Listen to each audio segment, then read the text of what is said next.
name is Kelly Sotherton and I'm the team leader for the Birmingham 2022 Commonwealth Games, and I'd like to welcome you to England Athletics Regional Awards, where we'll be celebrating our sport and also the amazing volunteers across every role. I just want to say a really big good luck to everybody today, and I hope whether you're recognised or not, we all recognise how much effort you put into our sport to make it work. And more so this year, how difficult it's been with how the world has been with COVID-19.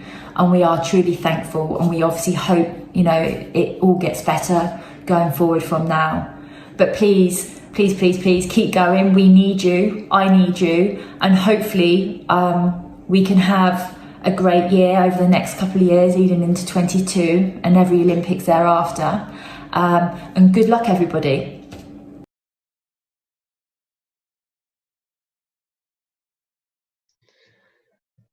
Okay, my name's Dave Lodwick and I'm chair of the East Midlands Regional Council. I'd like to welcome you to the East Midlands England Athletics Volunteer Awards for 2020.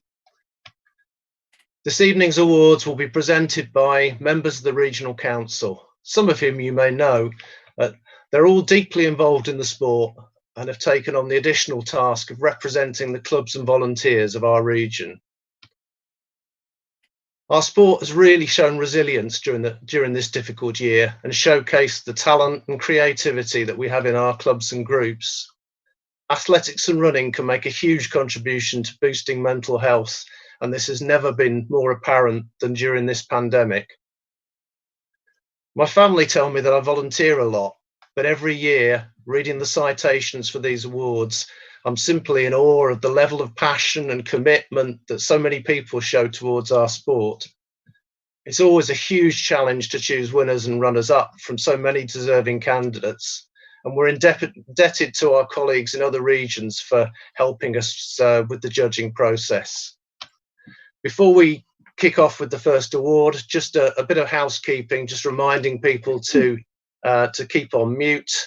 But obviously, very importantly, please remember to unmute when it's your turn to do the Q&A for your award. And to present the first award, I'd like to introduce Gemma Arbon.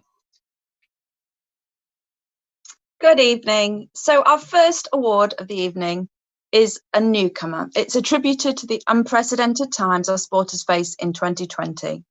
The Athletics and Running at Home Award recognises both the achievements of a club or an individual who demonstrates ongoing commitment and passion through the opportunities they have given to everyone involved in their club over the last 12 months, despite the lack of face-to-face training. It honours innovative and inspirational members of our community. We all know that clubs need volunteers to step up and bring their own set of skills and fresh ideas. And this year has presented new hurdles through ever-changing lockdowns and COVID-19 secure measures. And so the runner-up in this category is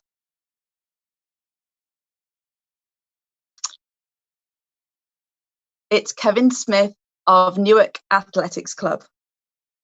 Kevin, with the help of his wife and daughter, have set up twice weekly online training groups that meet over Zoom. The sessions have been highly complimented by the parents of the athletes, and they are very thankful for the hard work and proactive approach he's shown during this hard time.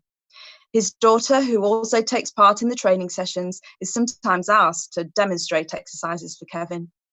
A keen hurdler and without access to a track, Kevin created and made his own hurdles for his daughter to continue her practice in their garden at home, showing dedication to our sport.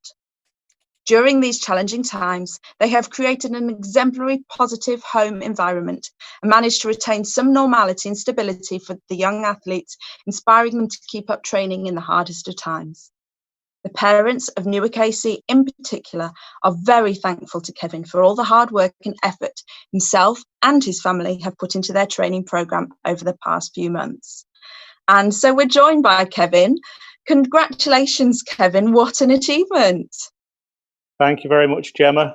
It's a big surprise to be nominated in the first place. So thank you to all the club committee and the parents for, giving the warm warm regards to the club as well. It was a great experience to go through COVID and give the kids I suppose the process and the stability that they needed when basically losing all of their school time and needing some focus. So yeah, it was a great time with it.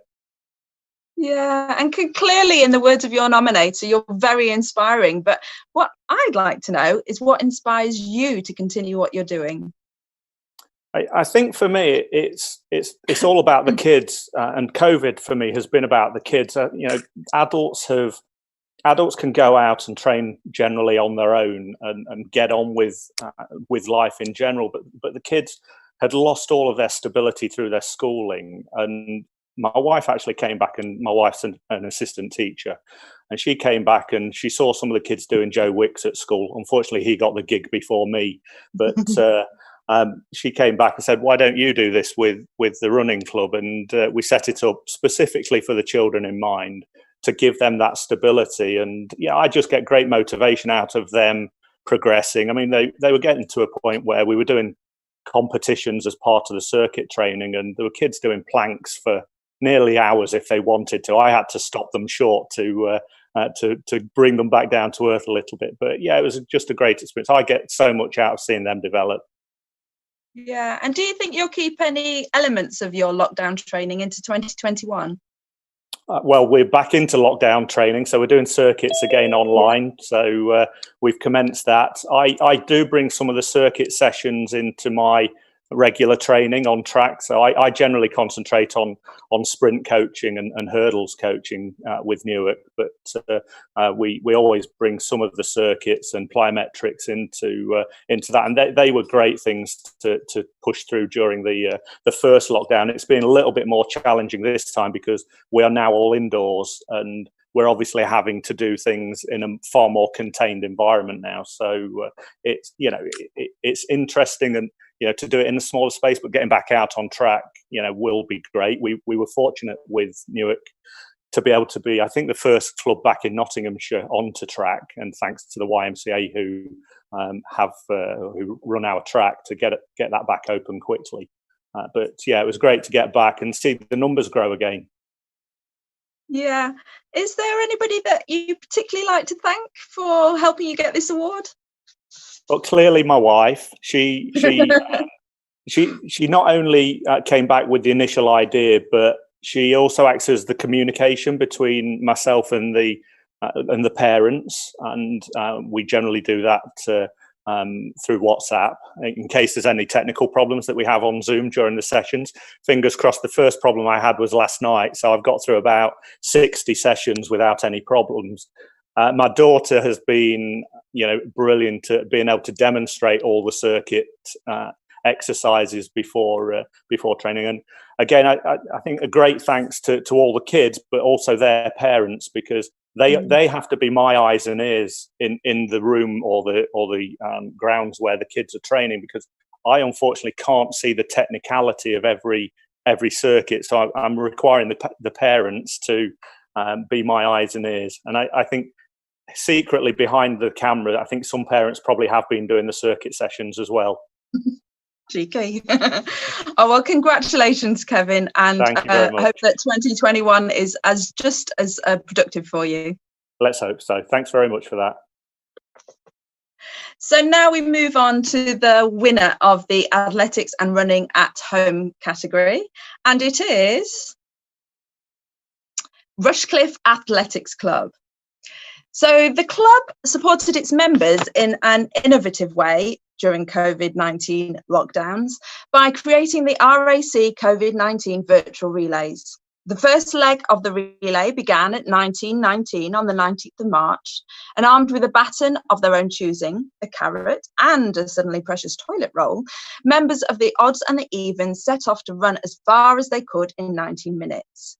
It was an idea to try and keep the club active, both physically and socially, as normal training routines went out the window.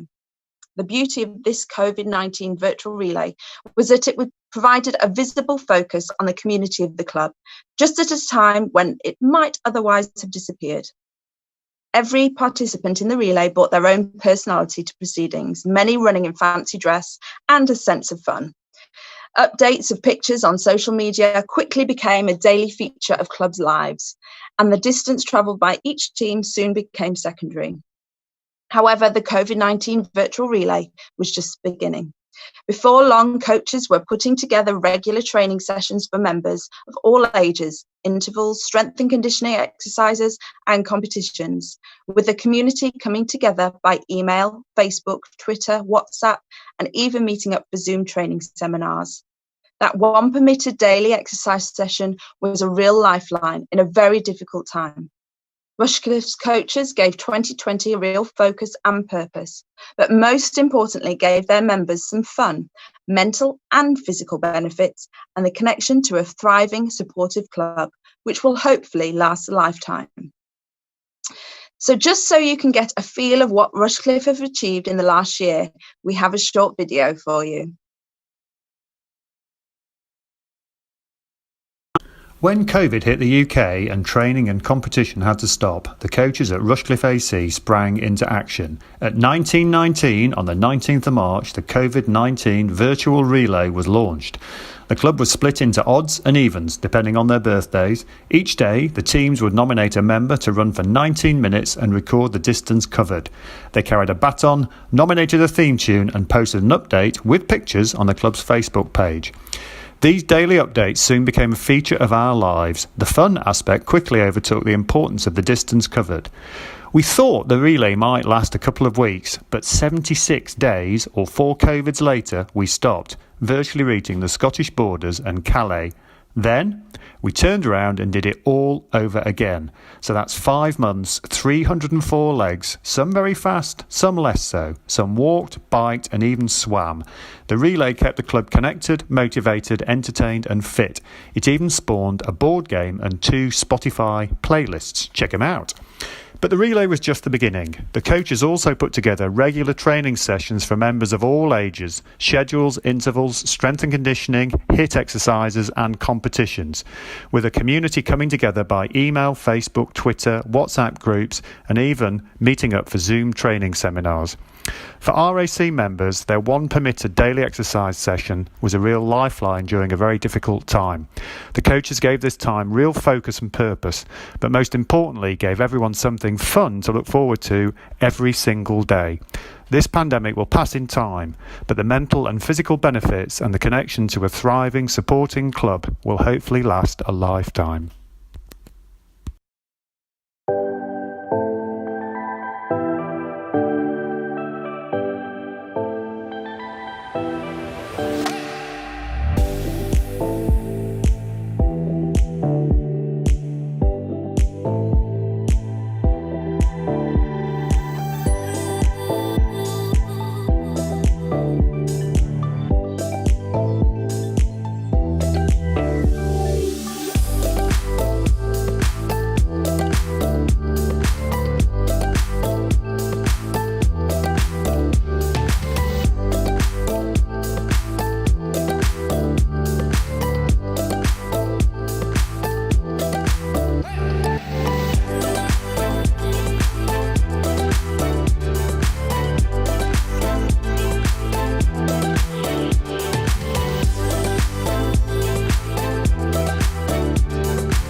Oh, and now I can welcome Graham Moffat from Rushcliffe. Congratulations, Graham. Thank you very much. Thanks on behalf of everyone at Rushcliffe. Thanks ever so much for the award. It's fantastic. Now, how did you come up with the idea? Sorry, go on. Yeah, you were tickled by some of them. So how did you come up with the idea of the COVID-19 relays? It just sprang into my head. I mean, one of the other coaches, we were talking to each other online, and one of the other coaches said, "Hey, we need a relay," and he kind of threw down a gauntlet to come up with the details. And it was the 19th of March, and it was approaching 7 o'clock, and I thought, sort of in a homage to Armistice Day, we started at 19:19, and 19 minutes is a good. It's a good time. It's about 5K. You know, it's an achievable time span for most people to run at. So we just kind of kicked it off. I grabbed a carrot. Steve grabbed a toilet roll, and we sort of ran from our front doors. I did our local park run. He ran around the streets of Gamston. And like I said in the video, we thought it might last for a couple of weeks, and no one knew how long lockdown would last. But it just went on and on and on and on. We split it into COVID. So each COVID was 19 days. So every 19 days, Steve would do an update on where we'd got to, the stats. So we've got rankings by age group and gender and so on. But the distance became almost irrelevant, and it was just keeping it going. That became the main factor. So before Zoom was a thing and Teams was the regular daily update, could you have conceived that Rushcliffe would have come so well together in such a trying time? Yeah, because we're a good bunch. We're the coaching team is very much a team, and we work very well together. So I think COVID was just it's an opportunity. Okay, impact is what we do, but it's an opportunity to adapt rather than stop. So we just changed what we did, but we carried on. I think it's very important for physical and mental health to just keep people entertained and moving, and give them something to do, particularly in sort of April and May, because it really we were really in lockdown. There wasn't much you could do. So certainly brightened my days up. And did you have any members regain a love for running during that time because just the different circumstances?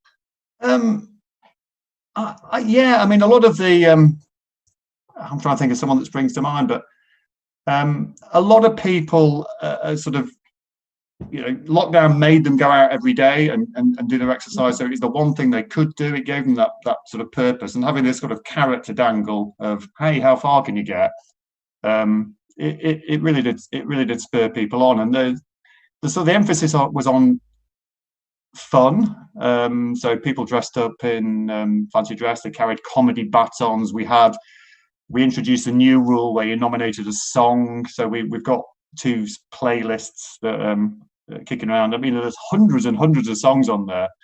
But there was an element of competition to it as well. So one of our juniors, James Wardle, he knocked out it was about 6.2k in 19 minutes, which spurred Ali Watson, who's one of our Notts AC. So there's some Notts AC guys on the call.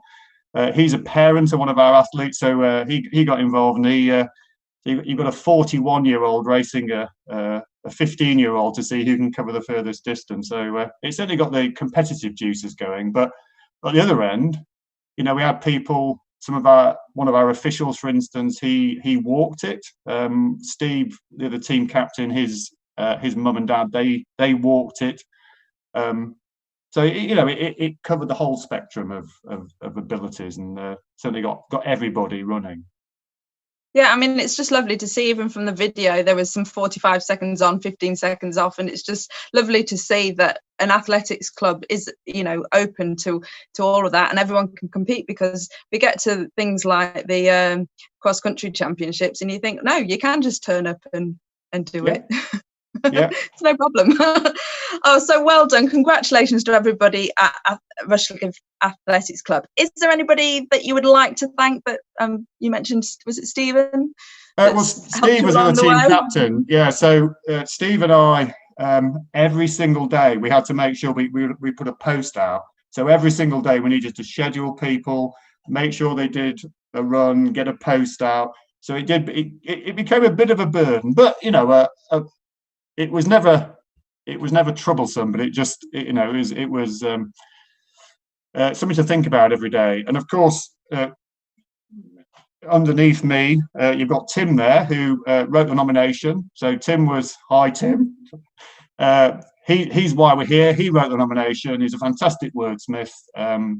So beautifully written nomination to get us to this point. So thanks to Tim, thanks to Steve, and thanks to every single person at the club for taking part and supporting congratulations again, Graham.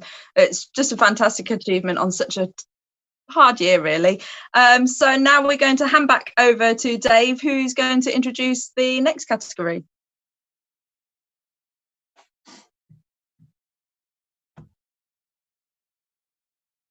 You're on mute, Dave. Well, somebody had to do it, and it was going to be me, wasn't it? 10 star jumps for everyone watching. Okay, so some brilliant work there from both Kevin and Graham. And for Graham's benefit, this is the trophy, and we will try and get it to you as soon as COVID allows. Okay, so I'm going to move on to the next award, and I'm going to hand you to Pete Fenley to introduce the Run Leader of the Year.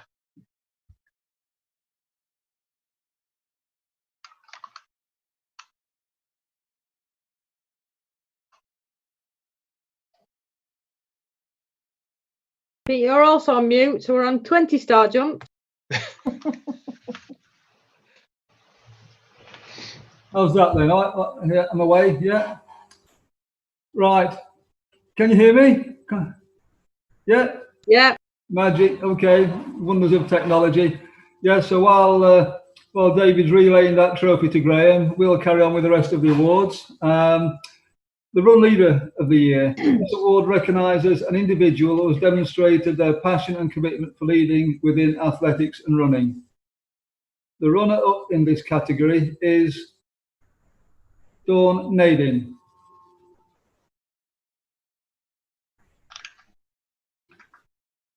Yeah, is Dawn there? You got something to say about her first? Hello, yeah. Can you see? There we are. We can see you now, Dawn. So, right then, the citation for yourself, Dawn, impressive. In addition to leading groups of ages, abilities, and from beginners groups through to groups who are more accomplished and want to continually improve. Dawn's also keen to encourage the more established runners to support those with less confidence or experience. So you're trying to get everybody involved, Dawn.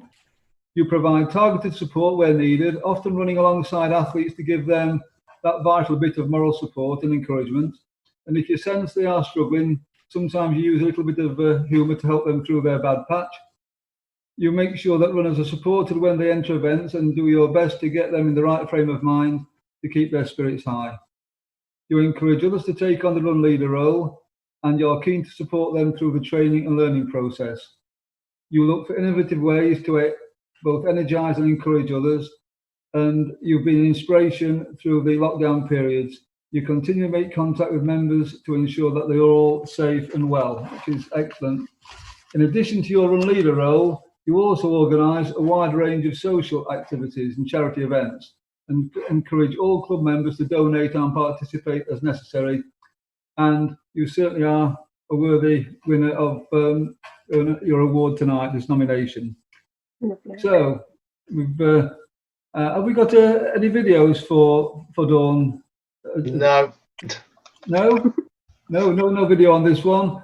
So, what actually, or who brought you to running and inspired you to become a run leader, Dawn? It was well, I started off for myself. I started off running, and I was alone. didn't have support of the running club, and then joined Notts Women's Runners.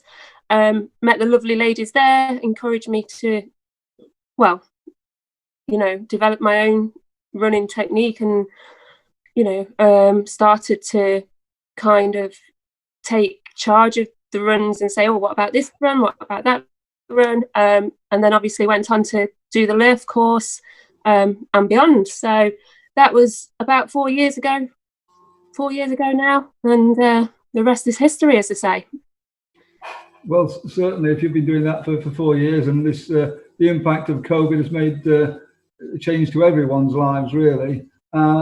So how you've been doing it for 4 years, so 3 years pre-COVID. How have you had to change in that COVID period to make sure that you keep your enthusiasm going and everybody else's? It's been tough, hasn't it? You know, for everybody, and everybody's dealt with things in different ways. So trying to encourage people to still get out when they could was important, mentally and physically. We've had challenges running weekly, different scavenger hunts, different relays, just finding a different focus, and trying to get everybody involved, whether it was running or walking or a bit of jeffing, you know, just trying to encourage as many to get out as possible. Well, that certainly is, you know, obviously there's a lot of hard work in doing that, because people are sort of are isolated. It's, you know, you can't see them face to face in the same way. But hopefully the work you've done there will, you know, generate even more rewards after COVID, because that will continue for some time. So that, you know, that will help, I'm sure. So is there anyone that you'd like to thank before we move on to the next stage? Just everybody within the group, because they've all taken on the crazy challenges that I've set. You know, it could have been running at a sunset, running at a sunrise, wearing a silly item of clothing, and everybody's kind of taken it on with open arms and just ran with it, literally. So yeah, everybody involved, all the other run leaders, because we are a team, everybody who volunteers. It's definitely a group effort. Well, very well done, and congratulations on that nomination, and keep up the good work going forward. Well done, Dawn. Thank you.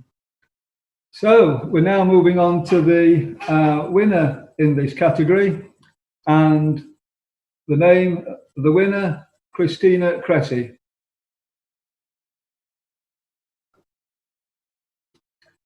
You there, Christina? Yes, I'm here. Perfect. Yeah. Hello there. Well done. Hello.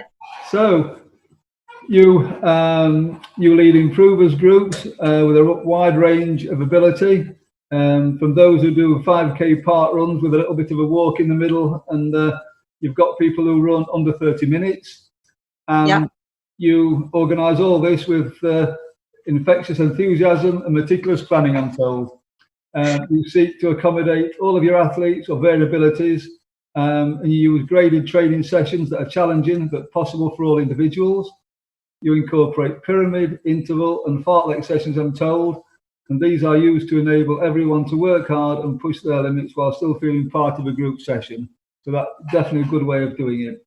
You tend to pair runners of similar abilities, another excellent way of doing it. And you're always happy to give one-to-one feedback and always find something positive to say to your athletes, especially when they've had a tough session and don't feel like they've achieved as much as perhaps they would have liked. And I think that's what you do there is really vital, because you know it's so easy to agree with them when they say I've had a crap session, but you disagree and you find a positive somewhere, and that's excellent. You're constantly looking for new ideas for training and motivation. You're a great believer in sharing ideas with other run leaders, because if you don't share them, they can't pass them on to their athletes. You ensure that training sessions are about efficient running and continuous improvement in a happy and supportive environment. This support often seen at park runs, where I'm told your times can vary widely, not because your own running is erratic, but because you sacrifice your own performance goals and help others to achieve theirs by acting as their unofficial pacemaker to help them deliver their optimum times at any one moment. Yes, I do that. And that's fantastic. You don't just stand out at training sessions and events, but also at group meetings where you're keen to support other group leaders and very active within those meetings. You also host quarterly meetings around your kitchen table where you treat members to your freshly made cakes. And I must say that's my type of meeting, so I can fully link to that one. So anybody else who's listening that invites me to a meeting, we need some cakes. When COVID-19 arrived and lockdown followed, you once again came to the fore, devising online courses, programs and sessions, and designed various ways of tracking individuals during their training through those various online programs. The coronavirus pandemic has further shown that you're not just a leader, but you're a leader of leaders and a very worthy winner of this year's Run Leader of the Year award. And we're now going to show a little bit. Thank you very much. You're going to see a video now. Here we go.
Right then, there was certainly a lot of varied challenges shown on that video and lots of compliments, Christina. Thank you. You're there again, aren't you? Yes, I'm here. Yeah, a lot of fantastic words there and a lot of hard work done by yourself. So out of all these various sessions that you've been doing, what's the most enjoyable training night or moment that you've had as a run leader and why? Can you pick one out of all the many you've had? It's difficult to pick one individual out, but it's always the ones where somebody breaks a barrier or does something that they've not done before. Like things like hill sessions where people go, I can't run up hills, and maybe the last one was a real car crash for them, and this time they've managed to run up every hill, and that sense of achievement and that seeing that in other people is what I really enjoy as a run leader. That's excellent, because not only does that sort of make them feel good, but other people seeing it, they'll be inspired by it as well, and they can do it. So that's a very good point. And what are your sort of aspirations? You've already done a hell of a lot anyway. So what are your aspirations for the future of yourself and your group? What have you got planned that's really buzzing in your mind at the moment? I think very much I like to see us as a running community rather than a running group. I think it's just at the moment I want to keep us going through this time of lockdown, through our online challenges, but I'm really looking forward to getting together and meeting together and running some races together with our running friends that we can't do right now. I think that's well. So I think we're all in that boat, that we want to get out there and meet up again rather than just have a chat on these Zoom things and wade through windows and things. So that's Really nice chatting to you, Christina. And is there anybody that you would like to thank just before we pass back to our main presenter? Yes, my husband is a triathlon coach, so we've been very much spurring each other on with our running programs, his for his triathlon club and mine for my running club. So I'd like to thank Richard Cressy, but I'd also like to thank my other run leaders and the people in the running community that in our club who constantly cheer each other on, as well as me having to cheer other people on. We all cheer each other on, and I really like that. Okay, well, congratulations on all your fantastic work that you've done this year, and a very worthy winner of this award. So congratulations, Christina. Thank you very much. Keep up the good work. Thank you. Bye. Bye. Okay, so inspiring stuff there from Dawn and Chrissy. I'd now like to introduce Debbie Smith, who's going to present the award for the Run Together Group of the Year. Thanks, Dave. Good evening, everybody. Bit of a unique award, I suppose. Run Together, but at a safe distance. We might need to put in brackets after this one. So Run Together Group of the Year. This award is recognising a Run Together group that provides friendly, supportive and welcoming group running opportunities in their community.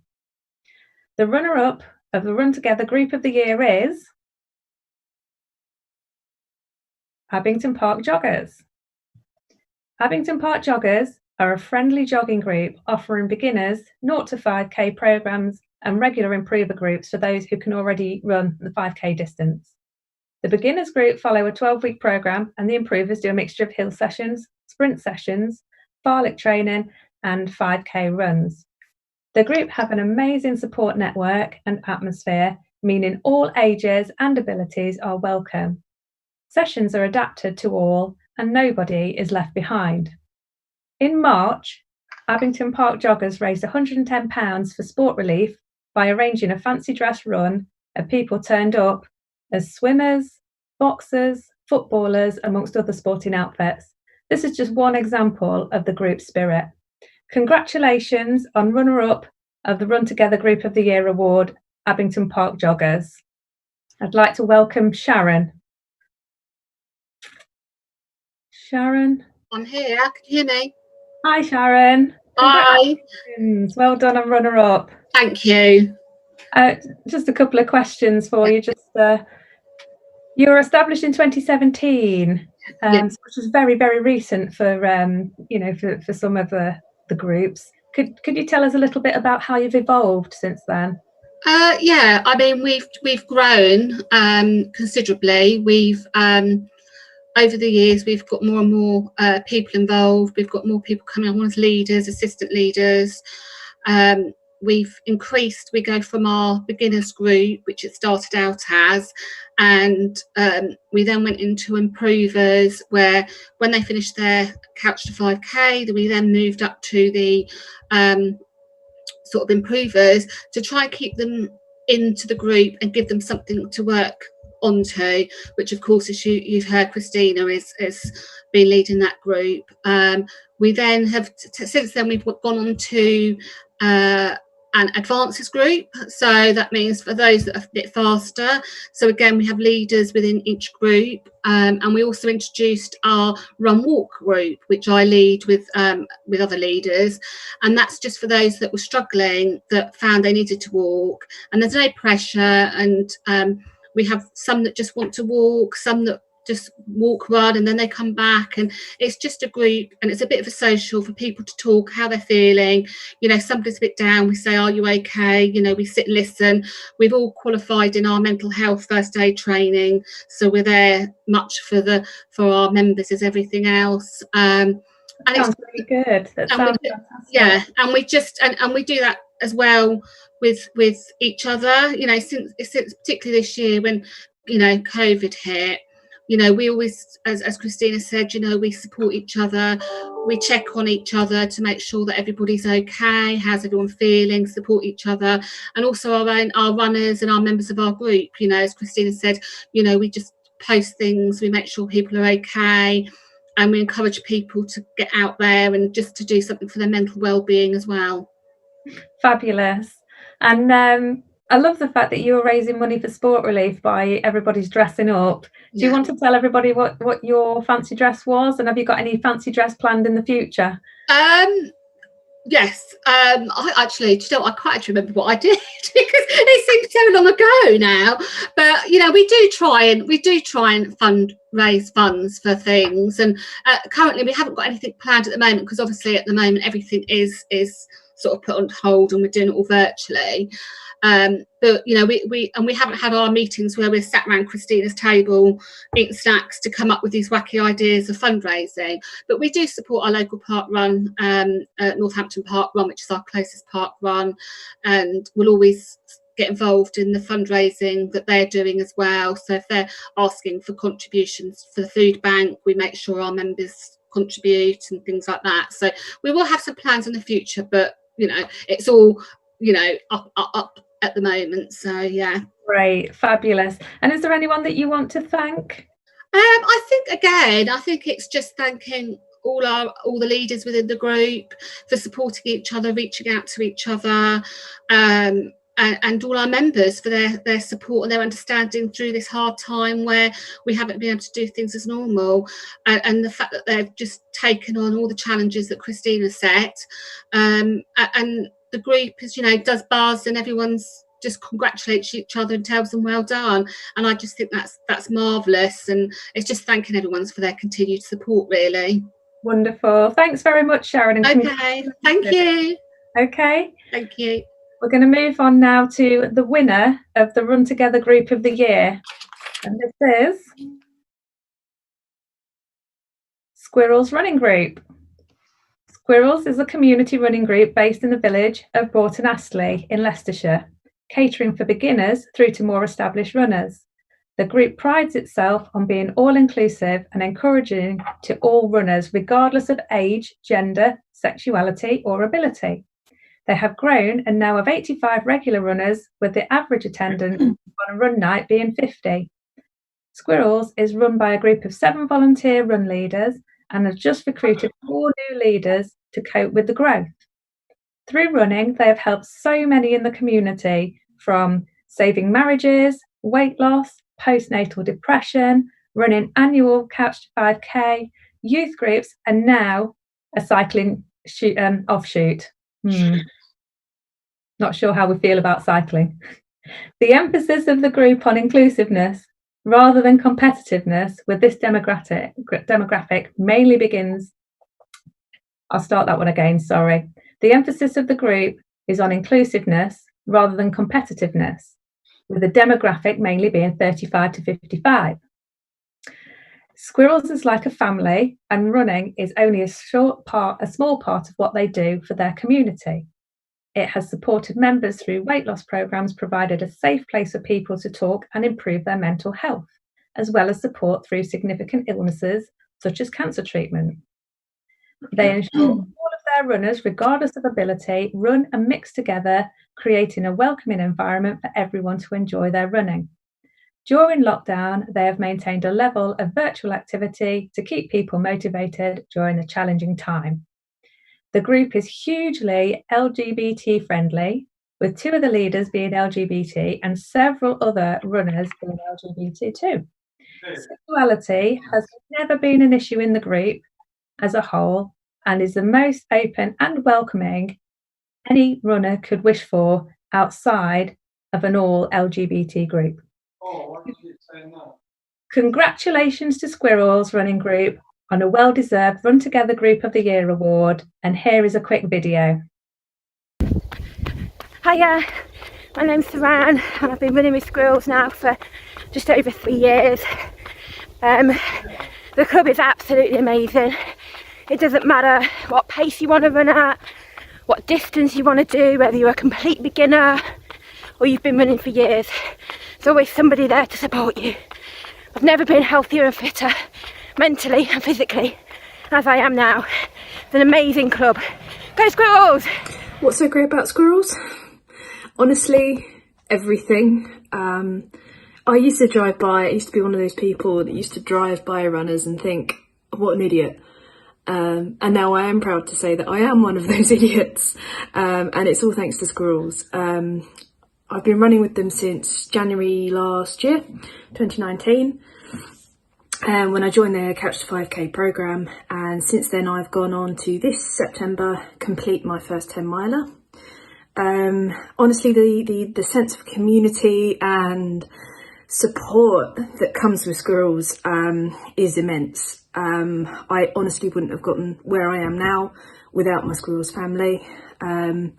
Even in these difficult times, squirrels continue to encourage and motivate their members, from relay competitions where I completed my first sub 30 10k, or lockdown challenges. They keep me running come rain or shine, and help me continue testing my limits.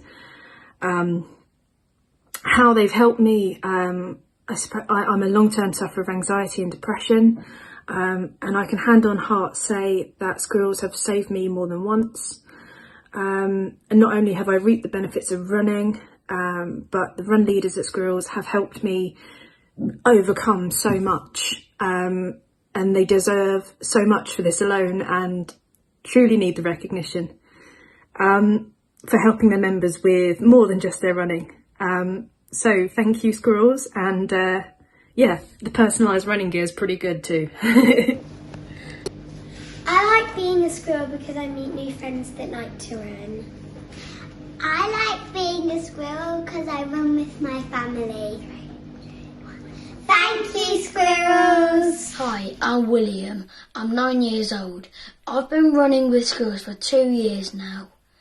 During lockdown, I had to keep fit. To do that, I ran a half marathon. Thanks, Paul.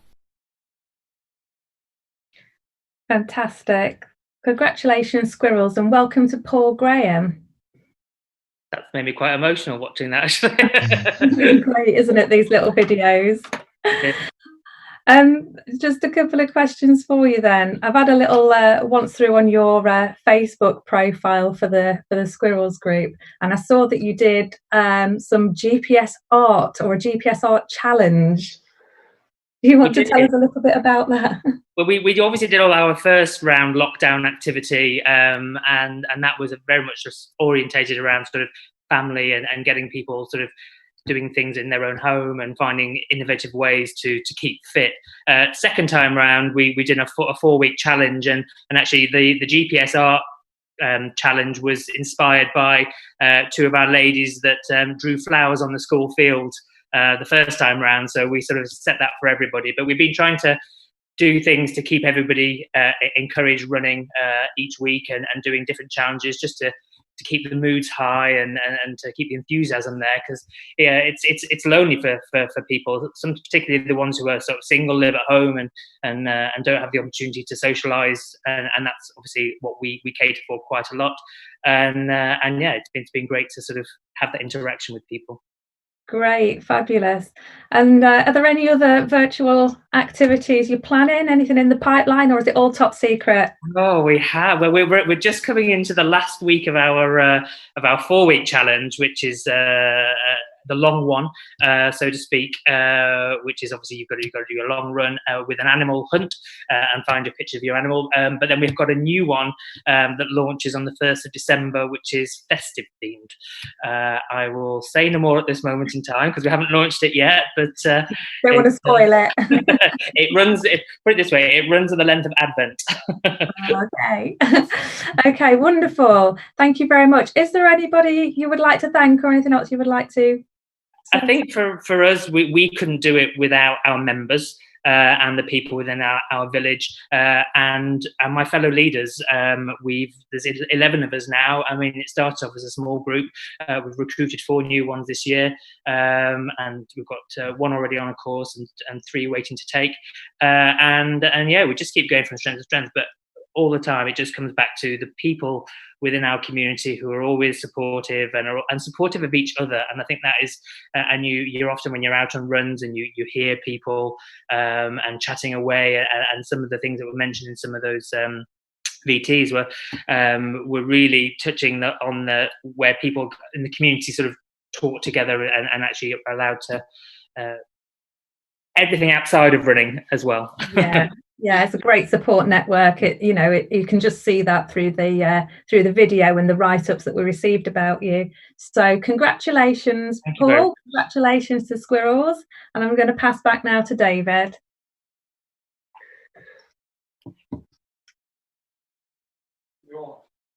Thanks, Debbie. And congratulations to Sharon and Paul. And to present the next award, which is the Athletics or Running Club of the Year, I'll hand you over to Mel Naylor. Thank you, Dave. Athletics or Running Club of the Year. This award recognises both the achievements of a club as well as demonstrating ongoing commitment and passion through the opportunities they've given to everyone involved in the club over the last 12 months. And the runner-up in this category is Reek and Saw Athletic Club. Celebrating 20 years of offering opportunities to all, the club now has a membership of over 300, with successes at the Midland and the National Road Relays and a 7th in the National Cross Country Relays. The club makes a point of ensuring young athletes groups are created to maintain friendships and match ability groups where they can, and they faced the pandemic with innovative sessions for athletes during lockdown in a COVID-secure environment. Congratulations to Reek and Saw Athletic Club. And I think I'm joined by John. Hi, John. Hi, good evening. Hello there. A couple of questions. Are you willing for me to put them to you? Yeah, of course. Thank you. Tell me a little bit about your COVID secure sessions. What did you do? To the great extent, the training sessions when we were allowed back, I suppose we brought in every measure that could be possibly done, which included keeping parents behind a fence, which was quite useful for us. Yeah. But I mean, it was just really the normal things. So we had an in and out gate, and I'm sure other clubs have done this as well. So we had that, sanitising points both in and out. So we were not only just securing the inside, but also keeping it safe for the outside community as people left as well. And obviously we had managed groups, which were all set out in advance. So everybody knew who was coming to whatever group. We split the groups, so we had training sessions over almost double the amount of time. So we'd have each coach would have two sessions, so they get rid of one lot, and then the next lot would come in. So a lot of hard work for our coaches on that basis. And just projecting forward a bit, John, any sort of plans for the club next year, achievements that you're looking forward to having a bash at? We'd like to win everything we can do. So right, okay, well let's grow the membership, and I'm sure lots of other clubs have this. Grow the membership. There are areas we're very successful, but there's always room for being more successful as well. Okay, fantastic. And is there anyone that you'd like to thank tonight, John? It would be everybody involved in the club. There were some fantastic coaches, volunteers, athletes, parents. It really is, and I've heard the word earlier about it being a community, and it really is as much a community as a club, and it works all very well nicely together.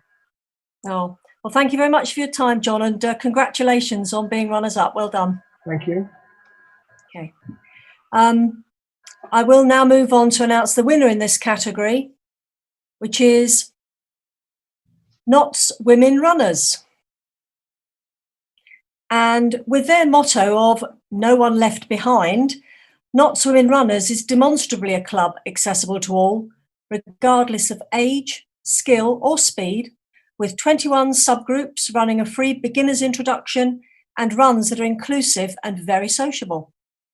The club encourages a wide range of women to get their trainers on, with free Couch to 5K, beginners events and free improver sessions, with plenty of advice, support and fun on hand.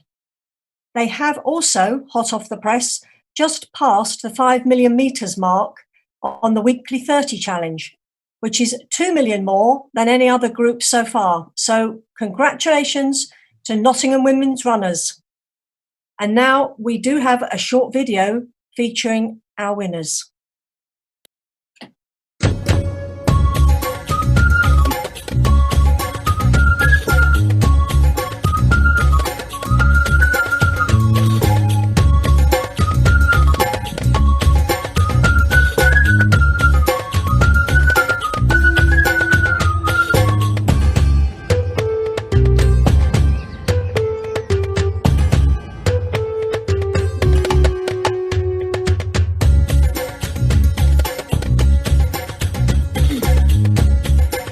Hi, I joined NWR in 2017 and wanted to do something for me away from my family and away from work. I discovered the Arnold Arrows, who have turned out to be an inspiration to each other, a very supportive group in lockdown, around our life. There's always somebody to run with, there's always someone to walk, there's always somebody to chat to. They're not just friends, they're not just a running group, they're part of the family. NWR inspires so many people. I am now a run leader for the Arrows, and I just want to give something back and make somebody feel as good as I do when I put my trainers on. I first became aware of Notts Women Runners when I sat grumpily in my car on the way home from work. I saw a group of laughing, smiling ladies running along the ring road. They were of all different shapes and sizes and abilities, and I just thought, I could do that. I need to find out what that is. So I found a beginners group, and after a few very nervous sessions, I began to realise that this is something that I really wanted to do. It was something for me, and it was going to help me achieve my goals. I met so many different like-minded people and really started to build lifelong friendships. And through the club, I've seen firsthand the time and dedication that is needed to make NWR the club that it is today, the one that we all know and love.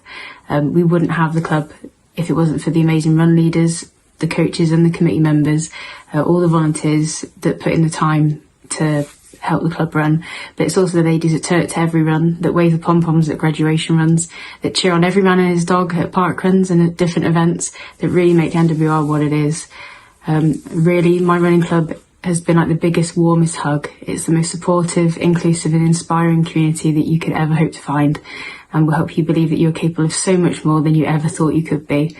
I'm so very, very proud to be a part of it, and can honestly say it's the best thing that's ever happened to me.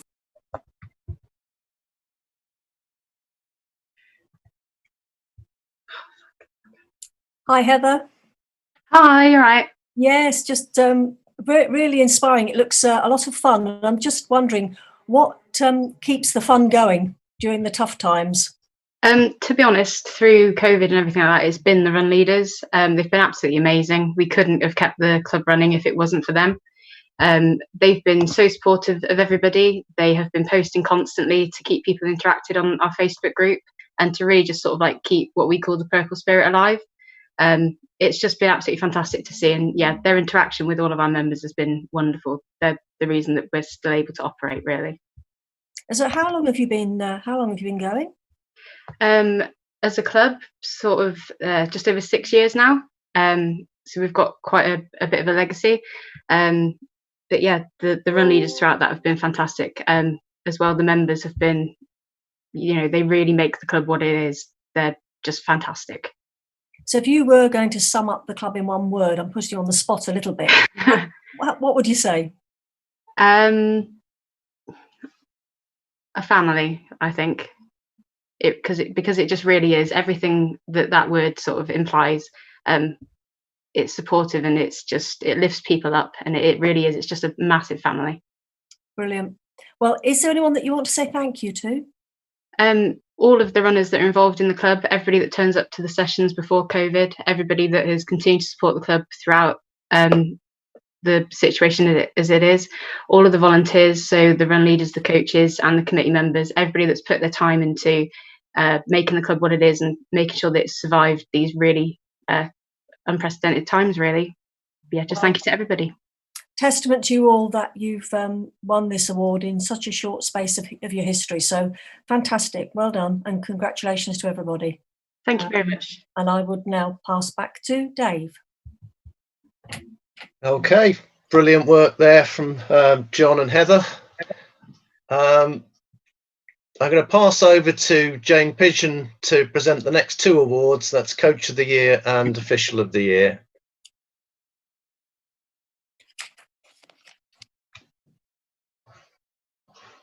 Evening, everyone. Starting with Coach of the Year. This award recognises an individual who has demonstrated their passion and commitment for coaching within athletics and running. And the runner-up in this category is Maxine Robbins. Congratulations, Maxine. Your nominee said, Maxine goes over and beyond with her coaching. She is totally inclusive and coaches athletes from other clubs. Pole vault coaches are in short supply and Maxine never turns an athlete away. This means her running back-to-back sessions to allow enough vaulting time for each athlete. Maxine also regularly carries bags of poles to competitions. In fact, for Vault Manchester, she carried 2 full bags of poles for the athletes to use. That's a lot of work. During lockdown, she is kept in regular touch with athletes, running a Zoom session once a week and posting training sessions. She's always learning and is quick to seek advice and share tips with other coaches. She encourages athletes to take responsibility for their own learning, but provides the necessary structure. She works with some athletes in a very prescriptive manner, as this is what these athletes like. On the other hand, she openly engages in two-way dialogue between herself and the athletes, particularly if this is a style that the athlete prefers. Maxine has as much time for the new vaulters as the more experienced vaulters. And she also keeps athletes aware of any coaching opportunities, such as when Scott Simpson runs workshops. She encourages athletes to attend other training, such as gymnastic training specific for pole vault. And she is not precious about athletes also working with other coaches. She's always interested, but also appreciates that athletes have other demands on their time. And she always keeps parents informed and works with any concerns they have. And she's even helped an individual become a pole vault coach and is helping a new pole vault coach at the present. So congratulations, Maxine, on your runner-up spot. Thank you very much. So just a couple of questions, Maxine. What made you take up pole vault coaching in the first place? I was a parent of a pole vaulter, basically, and we were struggling to find a coach. And the chairman of the club said, well, you know what to do, don't you? Become a coach. So I did. And that was some time ago now. I think it was, I don't know, 2011, 2012, something like that. Yeah, been doing it, ever since. And my daughter doesn't live in the area at all now, but I'm still coaching. So have you got a most memorable moment during all those years? I suppose there's sort of 3 that spring to mind, if I'm allowed 3.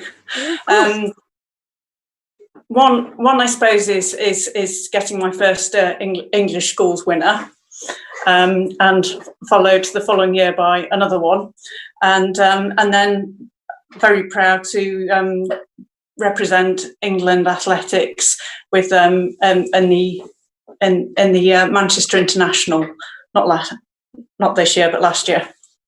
So got my GB vest, which was England vest, which was awesome. That's fantastic achievements, Maxine. Is there anybody you would like to thank? There's a few people that I probably need to thank.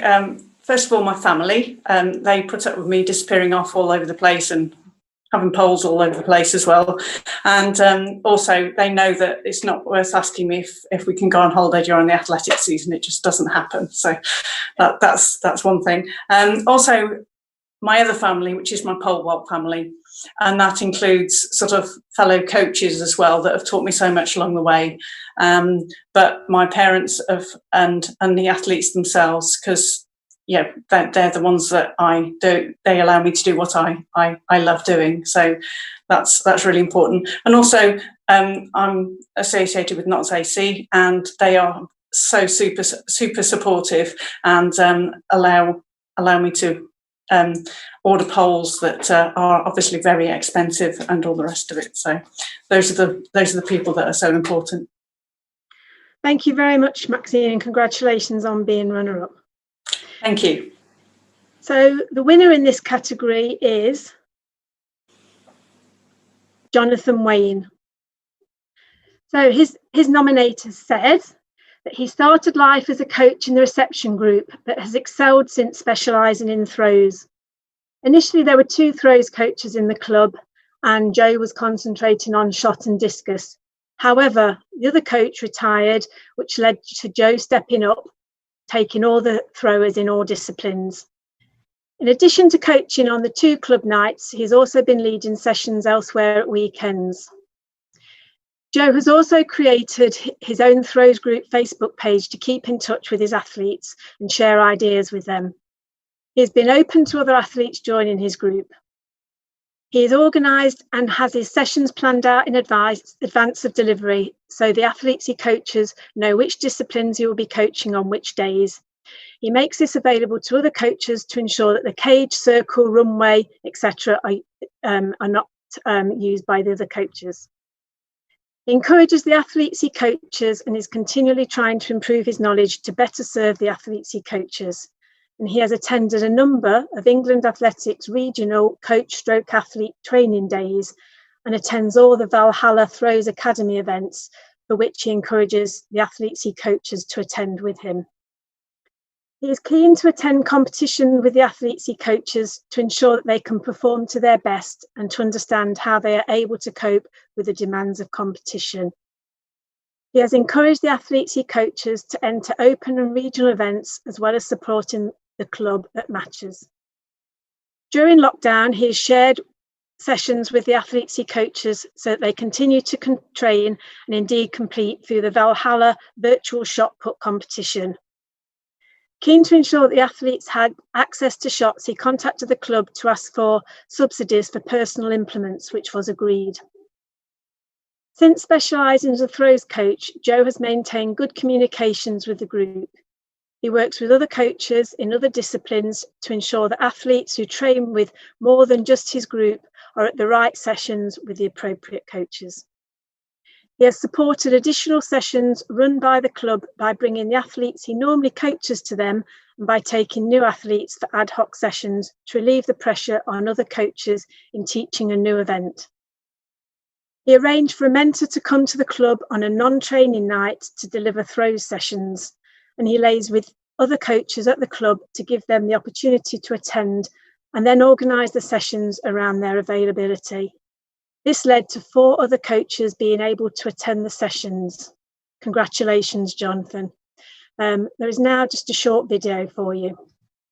I've only known John for a short space of time, probably this year.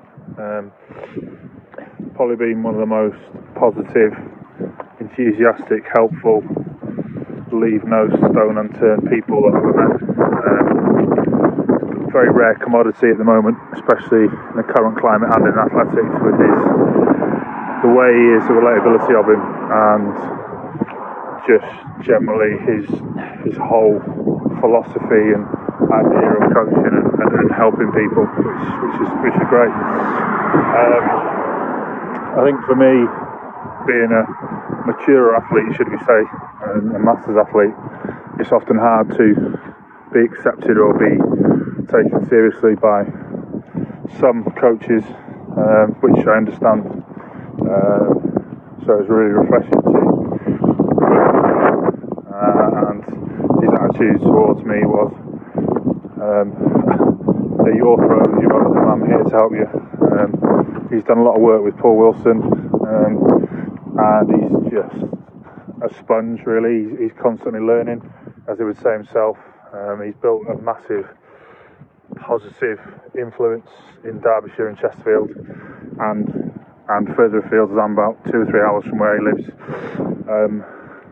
Happy to coach me via Zoom. He was happy to drive up here, obviously due to the restrictions and COVID. He's not been able to do that, but he's in touch with me daily via WhatsApp, messenger groups, Facebook groups with all his athletes in. Just great, a breath of fresh air really. I think he'd say himself, he's learning, he's new to the sport. Came into it with his son about 3 or 4 years ago, I believe. Started throwing a little bit, and I think he just fell in love with it. And to see him get something back is great. He deserves it. He works really hard. As well as working hard, his coaching is at the forefront of his thinking. And I hope that helps. I don't want to go on for too long, that's 2.5 minutes, but just a great guy. Just unbelievably supportive and helpful and motivational. I mean, I get videos daily of various Olympians and training plans through that just help and just ask me if that's all right, and just a great guy. And I think moving forwards, I think he'll develop into a really, really good coach.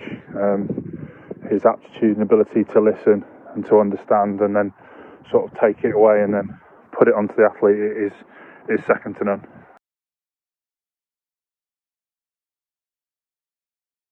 Evening, Joe. So I've just got a couple of questions for you, if that's all right.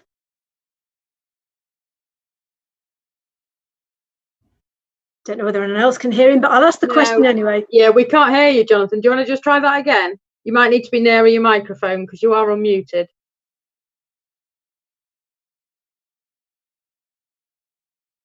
We can't hear you at all, I'm afraid.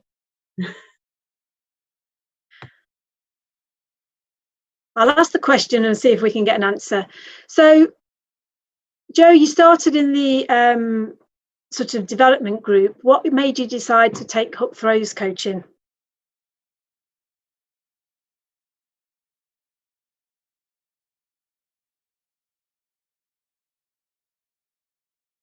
I think they're struggling to get some connection.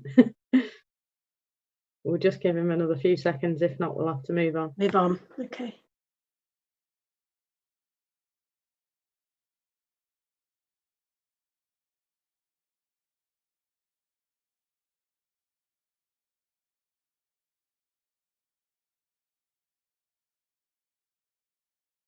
Yeah, I think we are struggling with Jonathan. Okay. Well, congratulations anyway, Jonathan, on the award, and keep up the hard work.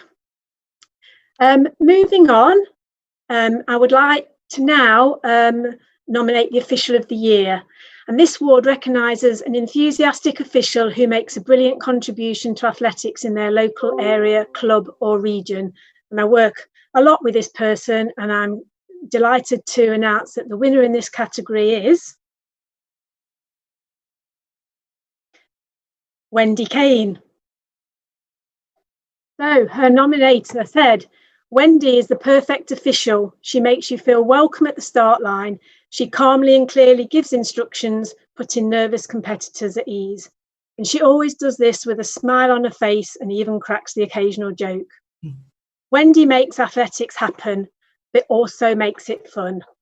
And perhaps this approach comes from her own experience as an athlete, being a British Masters walking champion and European medalist. Wendy is constantly promoting athletics and officiating, encouraging and supporting others to get involved and expand their experience. She is a supportive individual and is much admired by her officiating peers and athletes. A true role model, an official but not officious. Wendy regularly officiates at Open, League and Championship events in Nottinghamshire, but travels further afield to regional and national events, and there she is, clipboard in hand. Turn on the telly to watch the British Champs or Diamond League, and yes, there's that familiar blonde bob checking hand positions on the start line. Whatever the event, Wendy seems to be there, giving up her free time for the benefit of others in return for a cup of tea and dry sandwich. Athletics events only happen thanks to Wendy and her colleagues. And I've got a colleague who's put a video together for you, Wendy.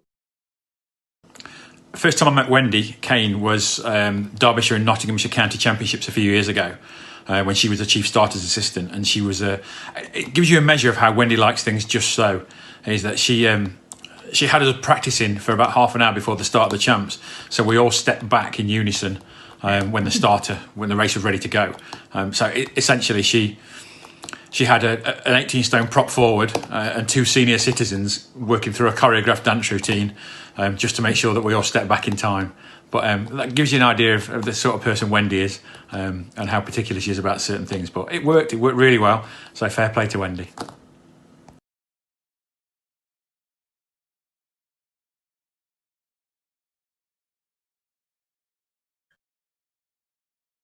So Wendy, I've just got a couple of questions, if that's all right.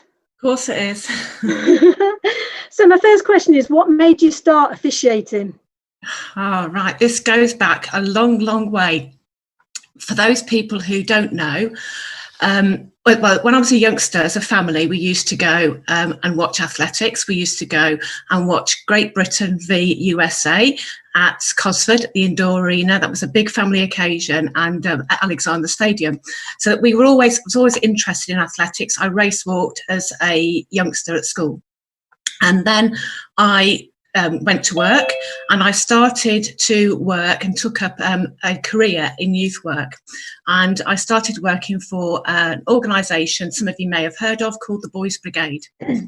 And as part of the Boys Brigade, they had lots of competitions, and one of those was athletics. And I used to take youngsters in the summer to various athletics competitions that they might have, whether it was when I was working in Sutton Coldfield in Birmingham, whether it was when I was in Cardiff, and then when I moved up to Nottingham.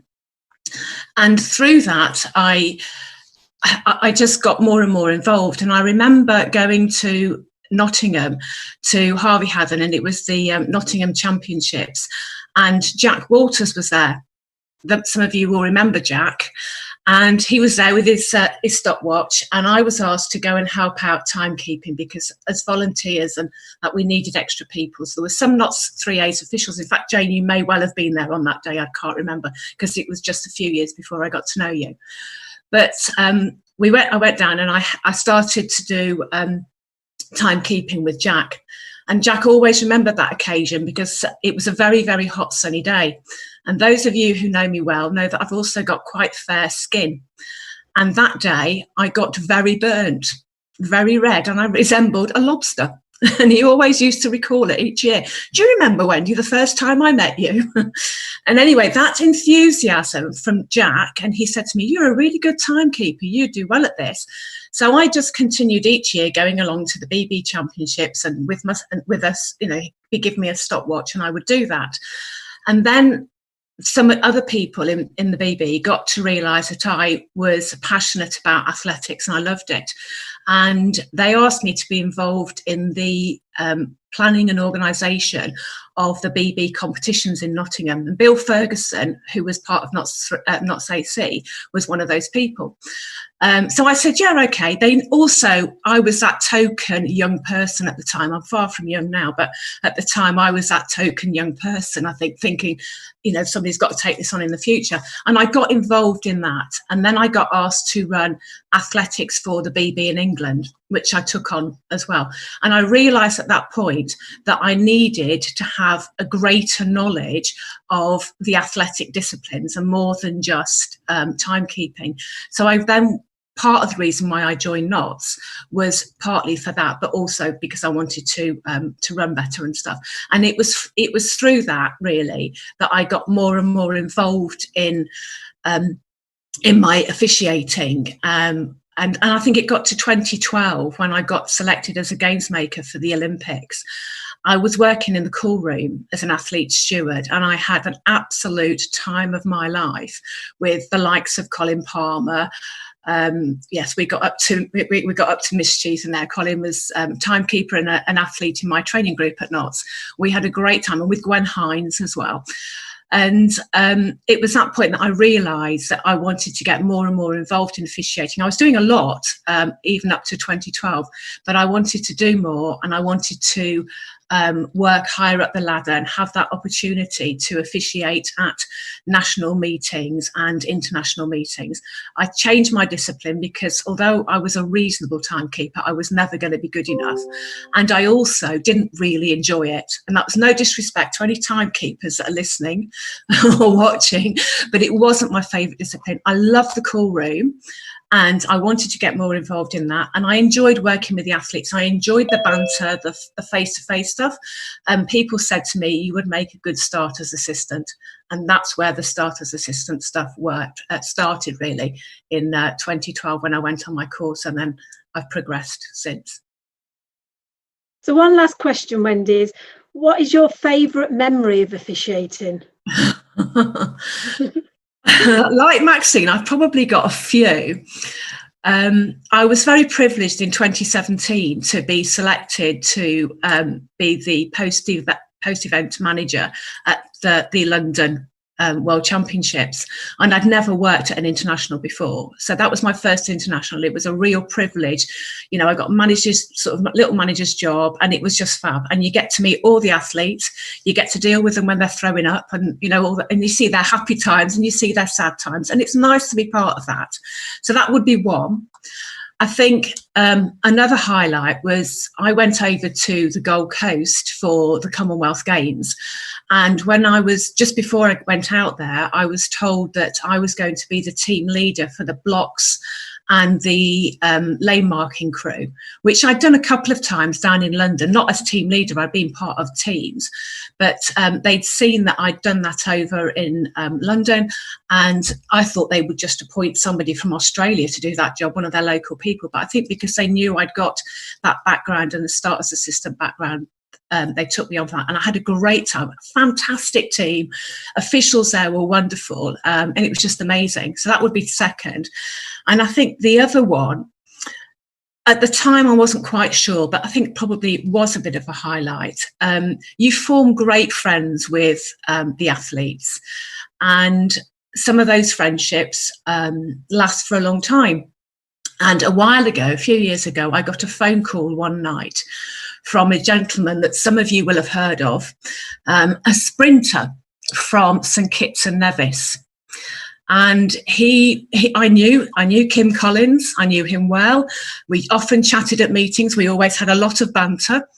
And he just rang up to say that he was going to be in the area and could he come and stay for a short while with myself and my husband. And I just went, well, you don't turn those opportunities down. A very interesting experience, and something that if I hadn't have been officiating, I would never have met Kim. I've never have had that opportunity. And it also enabled other things to happen. I mean, we ran some coaching sessions with him at Notts. He came down to my youth centre and did some work with the youngsters there.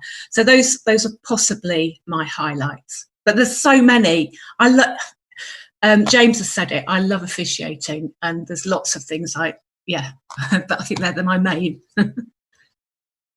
Thank you, Wendy. So is there anybody that you would like to thank? Bit of a stupid question, but there are lots of people that deserve my thanks, and this is in no particular order. But those of you who know me know I get quite emotional, as I am at the moment, because I'm gobsmacked that I've been nominated, and then to have won, I'm just overwhelmed.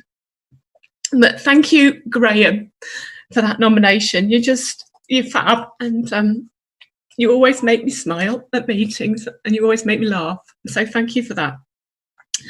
Thank you to my parents, who are always encouraging me, and my family. Excuse me just a minute. Let me just compose myself. I often see my dad at fixtures, and a number of you will have done as well, because he's always there with his camera. So it's always great to have your family support in something that you love and you're passionate about.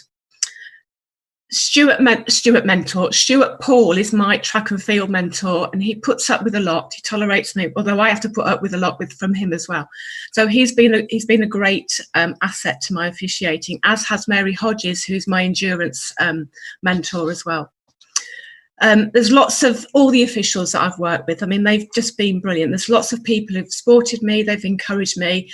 There's those ones who have been a bit younger than me, who have encouraged me, people like Mark Purser, those more experienced like Gordon Staines. And there's those people who have believed in me and given me opportunities that I wouldn't otherwise have had. So thank you to all of those. And I think the most important thing, and it might sound a bit twee, but to the athletes, because without them, I couldn't volunteer and do something I'm passionate about. Thank you, Wendy, and congratulations again. Thank you very much. I'll pass back to David now. Thank you. Fantastic, and congratulations, Wendy. I'm a trainee starters assistant, and the first session I did training with James. He was teaching me your signature moves as one of the first things he taught that I learned, and just a measure of how supportive Wendy is. I happened to be watching the West Midlands Awards on Monday. And when the official of the year was announced, there she popped up in the chat box, congratulating the winner. Okay, so we'll move on to the next award, which is the Young Volunteer of the Year, and I'll call on Mel Naylor to present this one. Thank you, Dave. Young Volunteer of the Year. This award recognises the efforts and achievements of a young volunteer between 14 and 25 who is making significant contributions to their local club, area or region. The winner in this category is Rosie Timlock. Rosie is a focused, diligent and talented young athlete with aspirations of attaining a scholarship to the USA for athletics in 2021. But this is not what makes Rosie very special.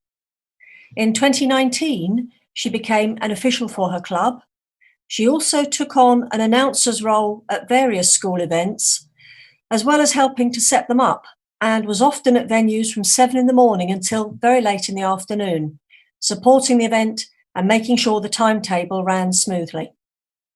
Always the first in her club to step up and help, she created a series of demonstration strength and conditioning workouts for club members to use during lockdown, which were very well received, and was also voted Athlete's Athlete by her peers at the club.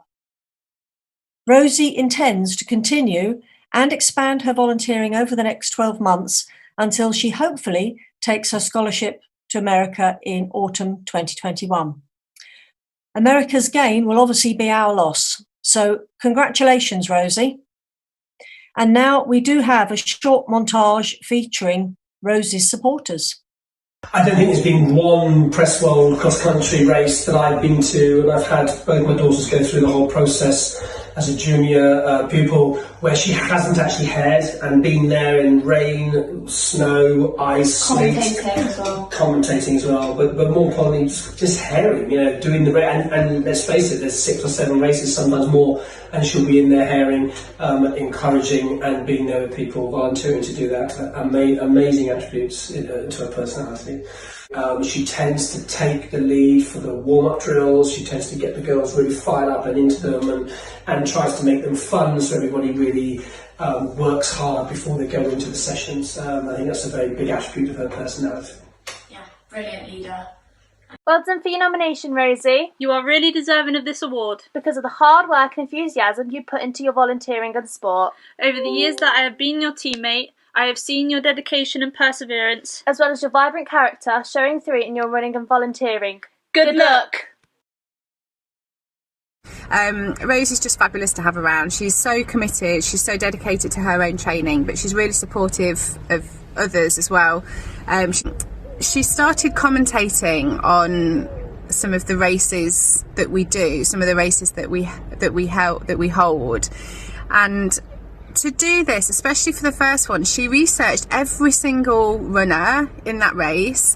So many people will tell you how they felt and how incredible it was to cross that line, with Rosie knowing who you were and what you were achieving that day. For someone to be as good an athlete as Rosie is, but also care so much about the running community and the people around her, everybody in her club, it's just fantastic, and it's no surprise really that she was voted Athlete's Athlete for Wrekin and Salt Valley. We're very, very lucky to have her, and we all think the world of her. Hello, Rosie. Hello. Congratulations. Are you embarrassed? I'm very proud. Well, there's some really glowing reports there. And I just wondered, just from your point of view, Rosie, what do you think you've gained most from volunteering over the last couple of years? Probably just experience and an insight in what it's like into what goes into the organisation, the running of these events. For so long, I've been a part of them competitively. So to be able to give back to that as well has been huge for me. It's given me something to focus on, to drive towards, and just help out and give back. Absolutely. And just tell me what your plans are for next year. What are you looking forward to most? Just getting back into some sort of competitive running, really. I can't wait to get back into the normality of the events, both helping out and running competitively. I've definitely missed it a lot during the past few months. Yeah, sure. Well, just before I hand back to Dave, is there anyone that you would like to thank yourself this evening? Everybody at the club, really. Riku Solvay, they've been amazing, but I couldn't do any of it without John. He's the organiser for all the events. I just help out, really. He's the driving force behind it all. Well, congratulations, Rosie. We've all got our fingers crossed for you for next year as well, for your scholarship. Okay? Thank you. Hope that comes through. Thank you. Well done. Thank you. I'll take you back to Dave. Brilliant. And having run in a race that Rosie's commentated at, it certainly give testament to the fact that she does an amazing amount of homework, researching every single runner in a race of 600 people. It's an amazing commitment, but it was so appreciated by the people as they crossed the line. And now it's my pleasure to present the Volunteer of the Year award. This award recognises the efforts of a volunteer who's seen as invaluable within their club, local area or region. And the runner-up in this category is Shane Proctor. So Shane took his first tentative steps into volunteering 3 years ago and has now become invaluable to Chesterfield and District AC. He's an excellent communicator, which is a key attribute in his roles as a coach and team manager. His nominator says he can be summed up in one word. He said, "Who needs 1,000? Enthusiasm." That says it all. He started out by assisting the coaches in the club's reception group, but now, after qualifying as a coach himself, he's taken the lead. This means planning sessions, organising groups, and working with the other coaches to deliver activities, as well as liaising with the event group coaches to plan the progression of each athlete. In addition to his coaching duties, Shane also team manages a number of the club's younger age groups all year round in both sports hall and track and field. He also manages Derbyshire teams at inter-county events, which also includes taking part in selection meetings. So far, Shane has resisted the siren voices trying to persuade him to join the club committee, but he does attend some of the meetings to provide updates and has become the club auditor. As well as taking an interest in his and his athletes' development, Shane also nurtures other volunteers and has recently encouraged a young athlete to help with the reception group and a parent to take the coaching assistant course. So congratulations, Shane. Thank you, Dave. I was the bit about the committee. I was sort of minded of, I don't know if you remember. I think it was Bill Clinton when he talked about smoking pot, but not inhaling, and I think you're a bit like that with the committee at the moment. I'm in enough meetings at work, Dave. It's one area I try and stay away from. Like the auditing, it's a bit of a busman's holiday for me. So I prefer to concentrate on the other things. Brilliant. So what was your first connection with athletics? Probably similar to a lot of people, Dave. Took my daughter down, and on those nice summer evenings, I would find myself watching. And I was always stood on the sideline thinking, can I offer the club anything? Having not really any background in teaching or athletics, I was a bit reluctant to step forward. But luckily, the leader of the academy, the development squad, as other clubs know it as, I knew her from way back. And Joe, who won the Coach of the Year award, he just kind of made that transition from parent to volunteer. And they gave me the confidence to step forward. And then it just manifested from there. You know, I got immersed in it, and it came from volunteer to coaching assistant to coach to team manager. So yeah, it's just that being a parent, taking my child down was the instigator of it all. It's a well trodden path, as we saw with Maxine as well, and very important for the sport. Definitely.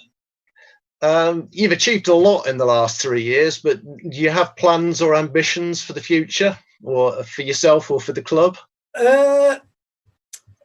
This might sound strange, but I never had any inclination to be a coach. I became a coach to benefit the club more than myself, and I actually enjoy the team managing role, which a lot of other people look at me as if I'm absolutely crazy. But I like that. I like that interaction with the children. I obviously get that at the coaching, but I can take a step back. I can see the kids and from a distance, and I can see what they've achieved. I can see them, they take it upon themselves to do the drills, to warm up, things like that. So my aim is to just progress the academy, as we call it, focus on those young kids, get them developing the fundamentals, and then I can pass them on to the likes of Joe and the other event-specific coaches. That's where I see my role. Fantastic. A very important role it is. I think so. So is there anybody you'd like to thank? Yeah, plenty of people. Obviously, Joe and Angie, who got me interested in athletics and who gave me the confidence to step forward. Without them, I wouldn't be here today. As well as the kids who I love, I think it's important that the people who you have your session with on a day-to-day, week-to-week basis. So, like people have said already, we are a family. It's like an athletics family. So, Jo Hall, coaching assistant, who works very closely with me. She's going to be an amazing coach when she gets around to it. Chris, Ben, Jonathan, all other volunteers that I couldn't do without. It's hard policing 40, 50 kids in the academy on your own without those volunteers. And John and Kerry, who are the heartbeat of Chesterfield Athletics Club. Without them, you know, there would be no Chesterfield Athletics Club. So yeah, those. And Jono for the nomination. Fantastic. Well done on being the runner-up, Shane. Thank you, Dave. Thank you. Okay, and the winner of the Volunteer of the Year is Gemma Arbon.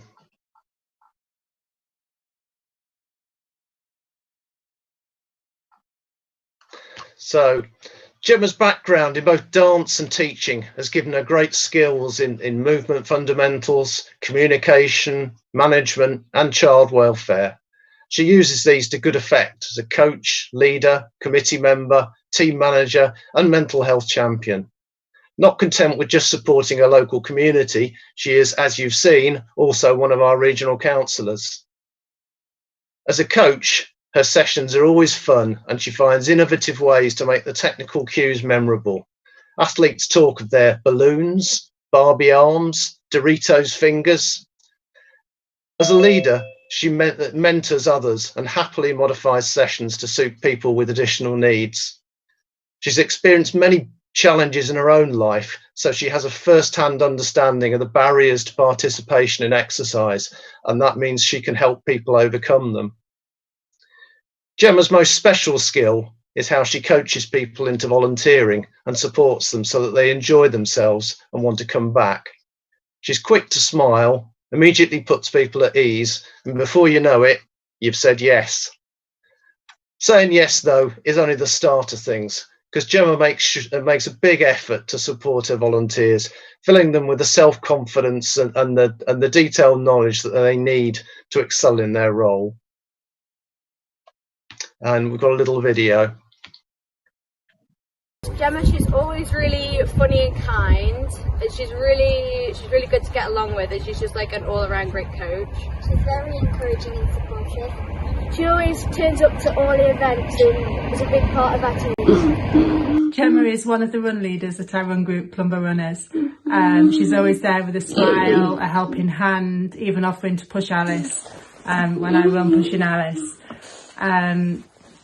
One thing I always remember Gemma telling us is the arms. I don't use my arms when I'm running because I'm pushing. But during lockdown, I've not been able to, so I've had to run on the treadmill. So the first time I was running on the treadmill, I was like, what do I do with these? I've got arms. And then I remembered Barbie arms. We only use Barbie arms when we're running. So now every time I run, I think of Gemma and her Barbie arms. She's brilliant. She just helps everyone. She's always there at park run, helping out and races, as well as all the busy things she does in her own life. She's fab. Gemma is somebody that I have got to know over the last couple of years. She is, in my experience, the most enthusiastic person about sport, coaching, volunteering, particularly in relation to young people and the benefit for them of sport. Which is something that I think is extremely important. I met Gemma through parkrun and junior parkrun, and she has been a part of our relatively new junior parkrun, leading warm-ups, handing out high fives, and all the kids think she's just brilliant. Like I said, she's very enthusiastic, very passionate about whatever she does, and away from those things is just a really supportive, lovely person. A bit crazy, but we all are. And yeah, just somebody that I'm really glad to have in my life, and that sport in general is really lucky to have. Good evening, everybody. My name is Richard Massey. I'm from Mansfield Harriers, and I'm here to congratulate Gemma Arbon on her nomination for Volunteer of the Year for the East Midlands region of England Athletics. Gemma is a star for Mansfield Harriers. She really is, both on the committee and as a team manager for our younger athletes. Also, we value her contribution as a member of the East Midlands Regional Council. The work that she does in particular with the juniors in the sports hall is nothing short of amazing. She picked up a team that was persistently bottom of the league every year, probably very small participation, and in a year she's turned them round. They're now vying for winning the leagues. She's getting 30 to 40 athletes out every meeting, and it's all through, or predominantly through, Gemma's hard work. Absolutely superb job. Personally, I think Gemma understands the big picture athletics. I coached Gemma's daughter Amelia. We wanted to be good at 18, not at 11. Gemma gets that. She gets a bigger picture of later development. And she also is very good at pushing that out to parents and to athletes, that it's not about being good at 11, it's about being good at a later age. Win or lose, Gemma, for me, you're a winner. You're a star, and enjoy the night. Congratulations, Gemma. Thank you. I have to say to everybody else that ever since our colleagues in the northeast who scored our nominations chose Gemma as the winner. We've been trying to keep it a secret from her, and that's been quite difficult with rehearsals for this evening and everything else. I won't ask her whether we succeeded or not, but no idea. Good. I'm going to ask you the same question that I asked Shane, which is, how did you first get involved in athletics? Because you were originally a dancer. Is that not right? Yeah, I mean, I did hurdles and high jump at school, and basically did nothing else until I got to performing arts school. And keeping fit was basically, I literally ran 30 minutes. So wherever I went, I ran for 30 minutes on just a little timing watch that didn't do anything else but count the time, and that was it. And I continued to do my 30 minutes all through my first pregnancy in Australia, and sort of met a friend round the corner in Australia who was a bit more serious because she did fun runs, and sort of started looking at those sorts of things. Now, the saddest thing about that is where I lived in Australia, where we both lived, literally 10 steps is now a park run. So 10 steps away from my front door, they've now created a park run there. So that was my little route, now I know it was 5k. So when we came back to the UK, I'd had my 2 children, put on a lot of weight, not feeling great about myself, had back injuries, and I met my beautiful friend Caroline, who I'd known at school, who said, well, come running. And I was like, well, I can't. I can barely walk some of the time. So I thought I'd try running. I live near a park, so tried running around that park. Did okay, managed to do my 30 minutes. And then I went to my first session at Mansfield Harriers in the October, basically sort of 5 years ago. And my first introduction was what Maddie's group called Berry Hill Lampposts, which is probably the most grueling session, and they seem to do it at the same time every year for the last 5 years. So every time I get a nice reminder that I don't go to the session on that week because it was terrible.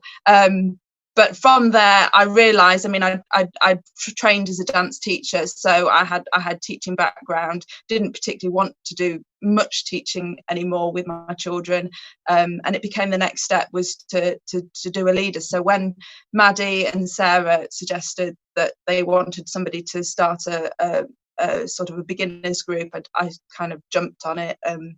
With the support of Dave and Richard, we got funding, and I managed to get on the LERF course, and then I sort of haven't stopped. So I've done various other courses, and I think my biggest thing is that I want to show girls, women, that it doesn't matter what you look like, who you are, what you do, but actually we've all got to exercise. And if the joy of that is being with other people, or the joy is competing, or the joy is just getting out every Thursday night, then that's perfect. That's what I want.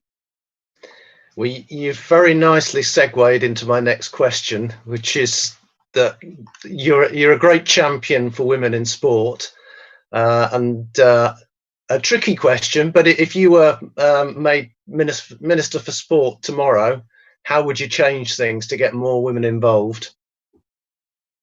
I think the biggest thing for me is there's a stigma that comes with sport that we have to be good at it, but also that we can't not love it. Like, I really want to be really good. Like, if you gave me a GB vest tomorrow, that would be brilliant.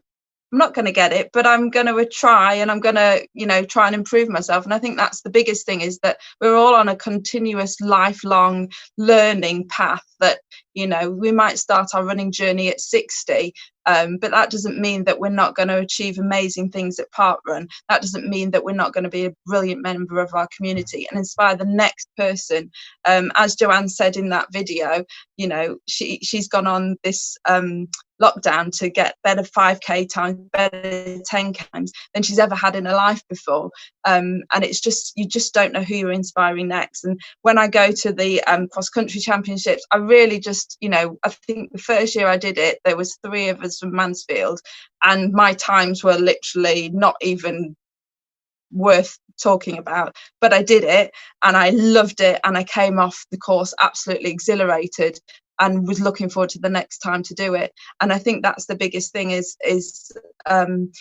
you know, we know the mental benefits of running, we know the physical benefits, and just spreading that joy. I mean, as the Notts women runners, women are always attesting to, it's just being part of something is the biggest thing. So I think that would be my huge thing, is to just try it, to just get out there and run, whether it's doing your own 30 minutes or being part of a group. It's just, you know, we've got the bug, we know it, you know, we lose our mojo from time to time, but there's always something that comes back. And I think that's the biggest thing. I mean, the girls that are coming up, I really want them to know that it's okay for them to be competitive and really want it, but at the same time they've got to be going to university and still wanting to run. It's absolutely pointless if they lose that love of the sport and lose that love of, you know, watching other people succeed, whether that's through injury or through having babies or anything in the future. Our women and our men really need to be exercising all the time, and it sucks because we like cake. Thank you. Is there anybody you'd like to thank? Well, obviously I have to thank my family. They do a huge part, but as does every family of every volunteer that we have in sport in the UK and across the world. So our families, they get to drop the weekend things when you're suddenly going to a cross country match you forgot about, or you've got a meeting, or, you know, I've got 3 children of different ages, so yeah, my husband has to step up a lot, but also really thank all the other volunteers, because no one of us is alone and no one of us can do it on our own. That we've all got to support each other, and we always need new people coming up that are going to renew the enthusiasm and yeah, get the experience from those old guys. Yeah. Well, many so congratulations, thank you. Yeah, thanks Gemma. to the families and thanks to the volunteers. Thank you. Thanks, Gemma. Okay, so we now move on to our final award of the evening, which is services to athletics, and I'll call on Pete Fendley to make the award. Thank you, David. So we move on to the services to athletics or running. This award recognises long-term outstanding service to the sport from an individual group or group of individuals. So in this category, we're going to start with the runner-up, and we have Colin Barnes. Colin, are you there? Colin? Hello? Are you on mute, Colin? We don't seem to have sound for Colin. I've just got a camera signal, so we may just have to do his citation and not the question. Right. Okay, Colin. Well, if we can talk in a few minutes, that'll be great. But you've been a high jump coach at Charnwood now for over 30 years, and for much of that time, you've been coaching 4 nights a week as well as on a Sunday morning. And a couple of those sessions, you've been moving over to one of those other counties to the west at Derby to coach athletes from that area as well. You've served as a member of the National Coaching Group, and you've acted as a flying coach supporting other clubs. And I know that because you've been to works at Paris as a flying coach some years ago, 12R youngsters. You've been a club chairman for Charnwood for 16 years and currently a member of the Charnwood AC Management Committee. You're a qualified level 2 track and field official, officiating at club, county and regional events, and encourage, support and mentor others who wish to either qualify as a coach or have desire to take up officiating in some capacity. You're also a key figure in the planning and organising of many of the open meetings hosted by Charnwood each year. Made a major contribution to the lives of athletes, coaches and officials and the sport of athletics in general over 30 plus years, and very deserved of this recognition by England Athletics. Are you able to talk to me now, Colin? Have you managed to master that IT stuff that I can never organise properly? You just need to unmute yourself now, Colin. We've found your microphone. Over 30 plus. There we go. Very deserved. I can see you now, Colin. Can you? I'm here now. Yeah, you see me? I can hear you now, Colin. Nice to see you on that screen. You just need to unmute microphone. If you've got YouTube playing as well, Colin, can you just turn it off because we're getting some feedback from it, or turn it down? Okay, I can do. I'll turn it down. Hang on. I've turned it down. Are you there? Yeah, I'm here, Colin. Yeah, I was going to ask you what brought you into athletics, but it was probably a bit like me. You can't understand computers, so you had to do something. So oh, you've got some assistance as well now. Excellent. Yeah. Brilliant. Right, yeah. Colin, then. Well done for this runner-up for this award. What brought you into athletics all those years ago? What brought me into athletics is my two sons. I joined Charnwood in 1992.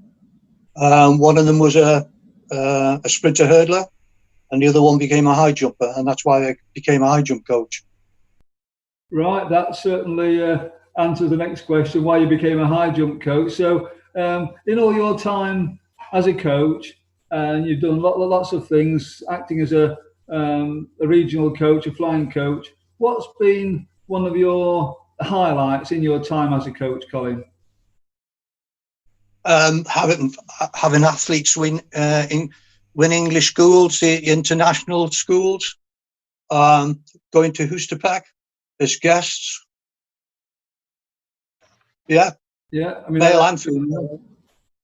I mean, winning English schools. I mean, you know, if you can coach somebody to that level, we know how difficult that is, because you've got to be very, very good to get to the English schools, to get to the final or the last 12 in your case, and then to win it. That's obviously a hell of an achievement. So well done for everything you've done for the athletes there, Colin. Is there anybody you'd like to thank for everything that's happened with you? Obviously my family for the support when I was going out 4 nights on a Sunday morning, and all the members of the club that I've been with over the last 28 years. They supported me when I was the chairman as well, and all the other roles I've had as an official, as and everything else I've had to do for the club. Yeah, they're the people I'd like to thank. Well done. Thank you for that. And it's an achievement that you and I have both mastered the IT, so we can talk to each other. So that must be another highlight of both of our careers. So thank you for that little chat, Colin. Congratulations on your award tonight. And we're now going to move on to the winner of this category. Thank you, Colin. So we're now moving on to the winner. And I'm pleased to say that's Ted Gray. So, Ted, are you able to master all these technical? Yes, Peter. Excellent. I'm really sorry we've kept you awake all this time, Ted. And are you okay to talk for a few more minutes?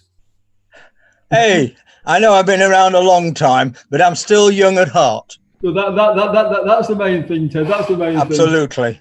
Right. So I'm going to read few words, Ted, and then we'll have a chat in a few minutes. And I've got to say, I've known Ted for quite a lot of years, from when my own daughter Amy first competed in athletics, and you remember that, Ted. And I've learned an awful lot from our various conversations and time together. We've talked about coaching a lot, haven't we? You've been involved in athletics for over 60 years. You competed for Berryhill and Leeds University in the 1960s, before you took up coaching in the 1970s. And I can recall that used to tell me that your Achilles tendons became a bit of a problem, and you used to have to go and bathe them in that pond at Berry Hill after some of the training sessions. Yeah. So that sort of hindered both your training and also your competitive hurdling performances, resulting in 50 years of valuable athletics coaching knowledge that you've passed on to so many other coaches and young athletes, including notable Olympians such as Andy Turner and Rob Newton. And I can remember them as youngsters because one of them the same age as Amy. And you brought them through the junior ranks to world status. So fantastic achievement there, Ted. You've been one of the top UK hurdles coaches, and that's just one thread of your career. What's been a lifetime of achievements in general. What I'm going to do now is read a little list so that other people can see exactly what you have achieved in those many years. You're a life member and former chair of Mansfield Harriers, past chair and secretary of Berry Hill AC, former team manager of Notts Schools, Notts 3A's county badge recipient for your services to Notts 3A's. You've been a hurdler yourself, good regional area standard, competing, as I've said before, for Berry Hill and Leeds. You've competed at cross-country events as well, so you're not just track and field. You've been involved with athletics, as we said, 60 years, 50 years as a coach, still coaching 3 times a week, fantastic. You coach all abilities, right from the very beginners up to GB International, so you've got the full range there. Some of the athletes that you've coached competed at English schools, championships, and you've had them there for the last 25 years, and more than often than not, you've had athletes actually in the finals of those championships, which we know is a fantastic achievement because the English schools is, really high class event, the Junior Olympics as we call it. Notable athletes coached include Olympians Andy Turner and Rob Newton. You established the Norwood Hurdles Academy way back in 1993. That was a hell of an achievement, really keeping that going all those years until the last 2 or 3 years, I think. They were monthly squad coaching sessions for talented young athletes from across the Midlands. But you also developed coaches at that time, and I've been to a few of your sessions there as well. Several GB international athletes were developed at this academy, namely Andrew Posey and Jess Turner, to name just but 2. You've coached, mentored other hurdles coaches all over Nottinghamshire and the Midlands. Lead coach to Notts Athletics Network Jumps and Hurdles Academy, and you've actually had a coaching manual published, hurdling for young athletes. And the list goes on, so I've even got the change pages now. So good job my computer was working. You've had numerous coaching papers and articles published in athletics journals, and you've been an England athletics flying coach to many clubs across the Midlands. As if that wasn't enough to keep most people occupied, we then venture outside of athletics to find that you've worked as a geography teacher, and should come as no surprise to most people that you found yourself not just teaching geography, but giving additional time to school athletics, outward bound activities, leading hill walking and canoeing expeditions. Also involved in the Young Explorers Trust. You've led many expeditions to places like the Arctic, Norway, Iceland, Scotland, Wales, Greenland, etc. You've been awarded the British Empire Medal back in 2017 for your work with the Young Explorers Trust. You often give public talks about your expeditions, and you have a rare honour of being a Fellow of the Royal Geographic Society. I've given a list of some of your achievements, Ted, but what really comes across to me and all those that I believe know you is your sort of personality, your ability and genuine desire to actually work and help us. I know from personal experience, Ted, that you helped Amy with her hurdling career. Even though she didn't compete for Mansfield, she competed for Worksup. And as I became more involved with coaching myself, sometimes, one occasion particularly, I was able to go to one of the British Championships, and Emily, she said that when she was warming up, hurdles gets a bit messy. There's coaches moving hurdles around and looking after their own athletes. And even though she wasn't one of your athletes, Ted, she told me how you helped her through her warm-up session. And it's little things like that it's where you stand out. you're there for all the athletes, and you are absolutely a worthy winner of tonight's award, Ted. So absolutely fantastic. And we've now got a little video for you to look before I ask you a few more questions. Day to celebrate, we'd like to nominate Ted Gray for services to athletics for this year's nomination. Ted's been involved with athletics more than I can remember. He's had at least 60 years in athletics, possibly more. He's been in athletics as an athlete, coach, team manager, educator, and a club official. He began, I think, could be a lot more, back in the 60s and 70s. 1960 plus, he was an athlete of a very good standard, competing for Berry Hill Athletic Club and also for Leeds University, where he was a hurdler of quite a good standard. Into the 70s and 80s, I think Ted got more into coaching, and he became an official also at Berry Hill, becoming club secretary and also team manager. It was in the early 80s, I think, that Ted began to specialise as a hurdles coach, and he would support anyone. Hurdles was his passion, and he would help beginners right through to elites. And he's gone from schoolboys getting over the first hurdle to helping Olympians Andy Turner and Rob Newton and many, many, many others. But it's not just his local club Berry Hill that Ted's helped support in athletics. He's been hurdling and supporting anyone who wants to come to become a hurdler, and all are welcome, whatever standard, from all of the clubs in Nottinghamshire. His knowledge of hurdling has spread, and he's now developed a field of athletes just rolling on and on throughout from Nottinghamshire, Derbyshire, Leicestershire, Lincolnshire, and rightly across all of the East Midlands. For over 25 years, Ted's had at least 4 or 5 of the athletes from his groups go to the English Schools Championships every single year.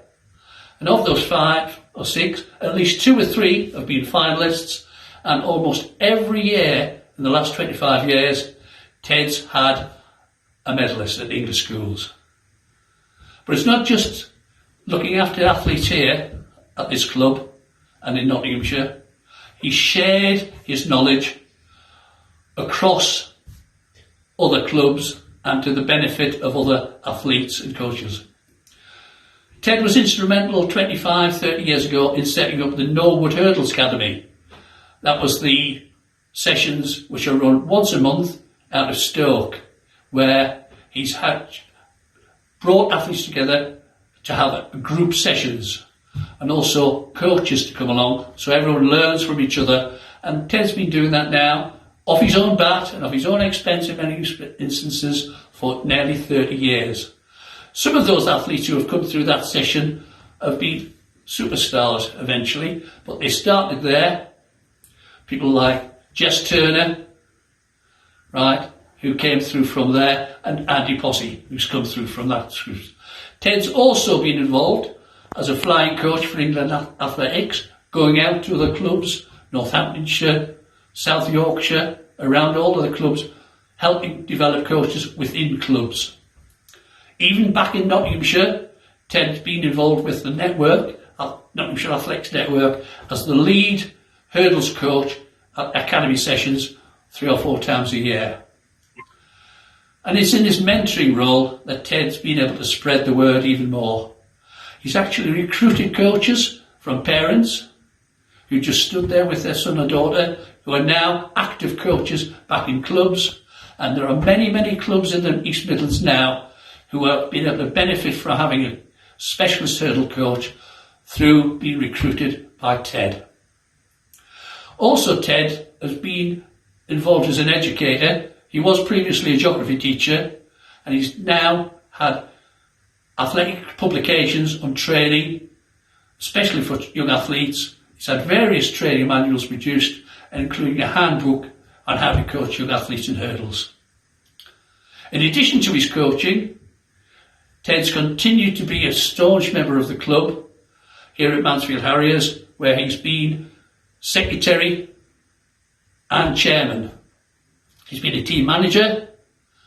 He's also been team manager for the Nottinghamshire schools at English Athletics Championships on several years. And he's also been involved with Nottinghamshire 3As. And throughout Ted's activities in athletics, hurdles has always been his passion, and he's always promoted hurdles. And you can find him every week, at least Monday, Wednesday and Saturday, out coaching hurdles and at weekends and competitions. I thoroughly support Ted's nomination and wish him all the best.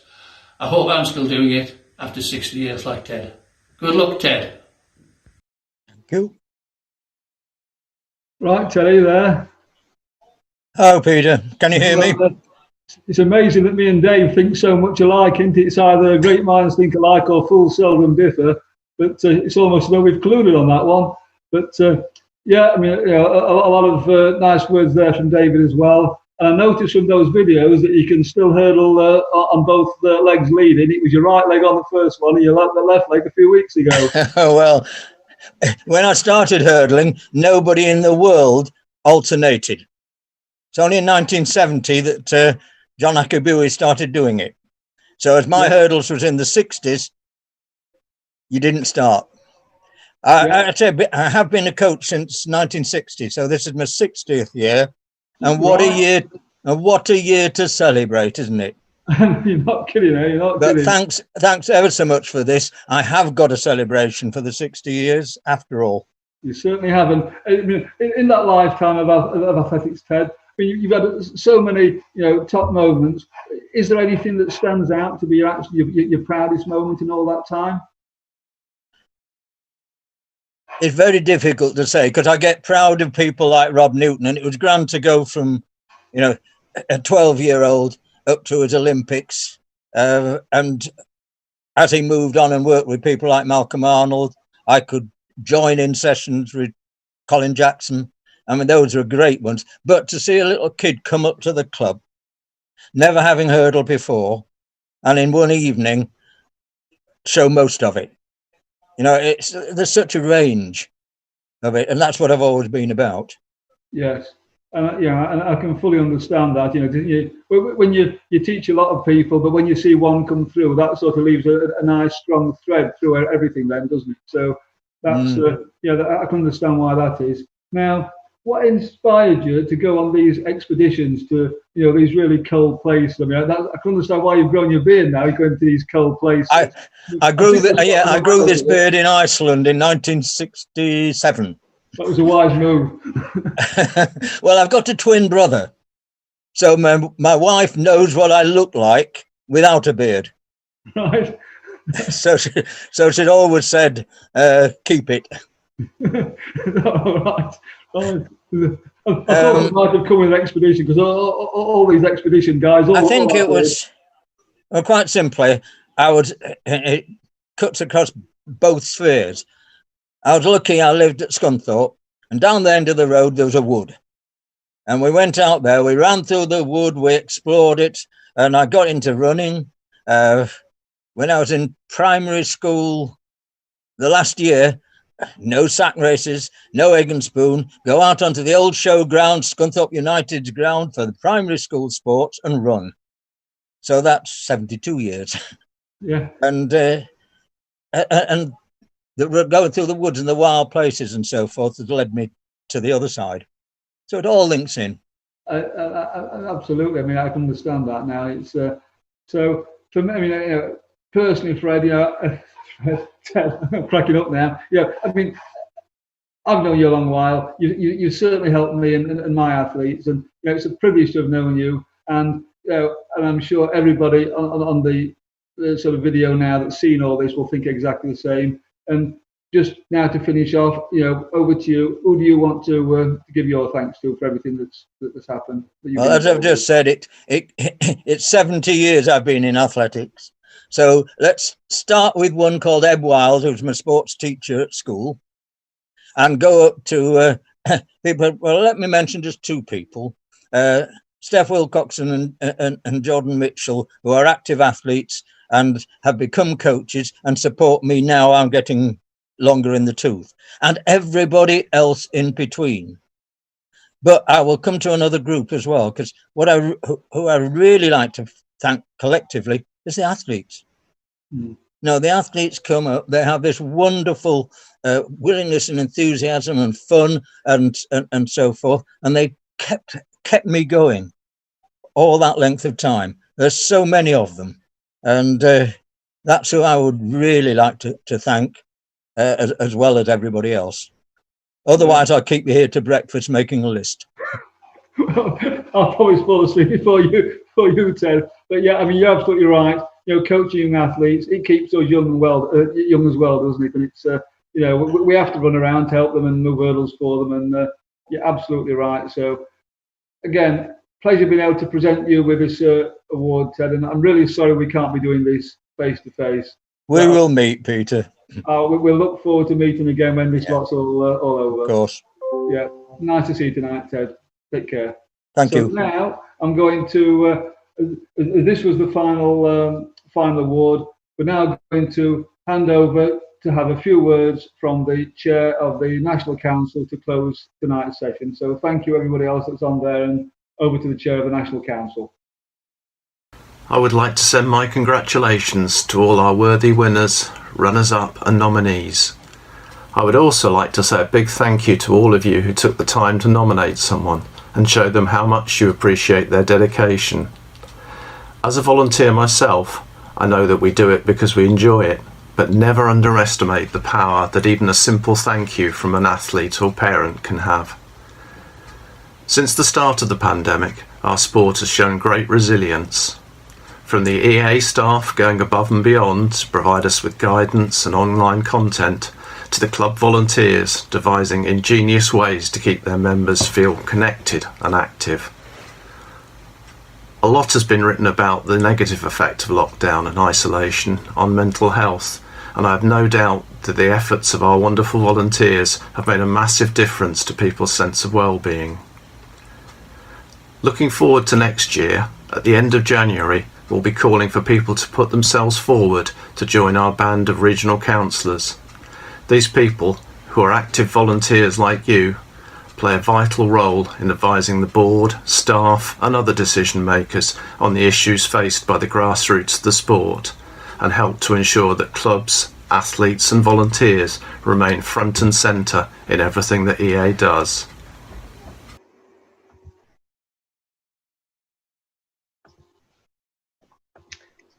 I'm sure I've seen that bloke before somewhere. Right, it's my pleasure to thank Heidi and Amy from the club support team, and Stephen from 24/7 TV for pulling the technical strings in the background and making everything run so smoothly. And also a big thank you to Heidi, who's put in a huge amount of work bringing all this together, getting all the contributions and organising all of us on the regional council. I'd also like to say a final congratulations to all of our winners, runners-up, and also the nominees who are not with us tonight, but are all worthy. And also to thank all of the nominators for taking the time and trouble to put somebody forward and show them how much they appreciate them. And thank you all for attending, and a big thank you to everyone that's joined us on YouTube as well. And now, just to close the evening, we'll have a little photo montage. But good night to you all.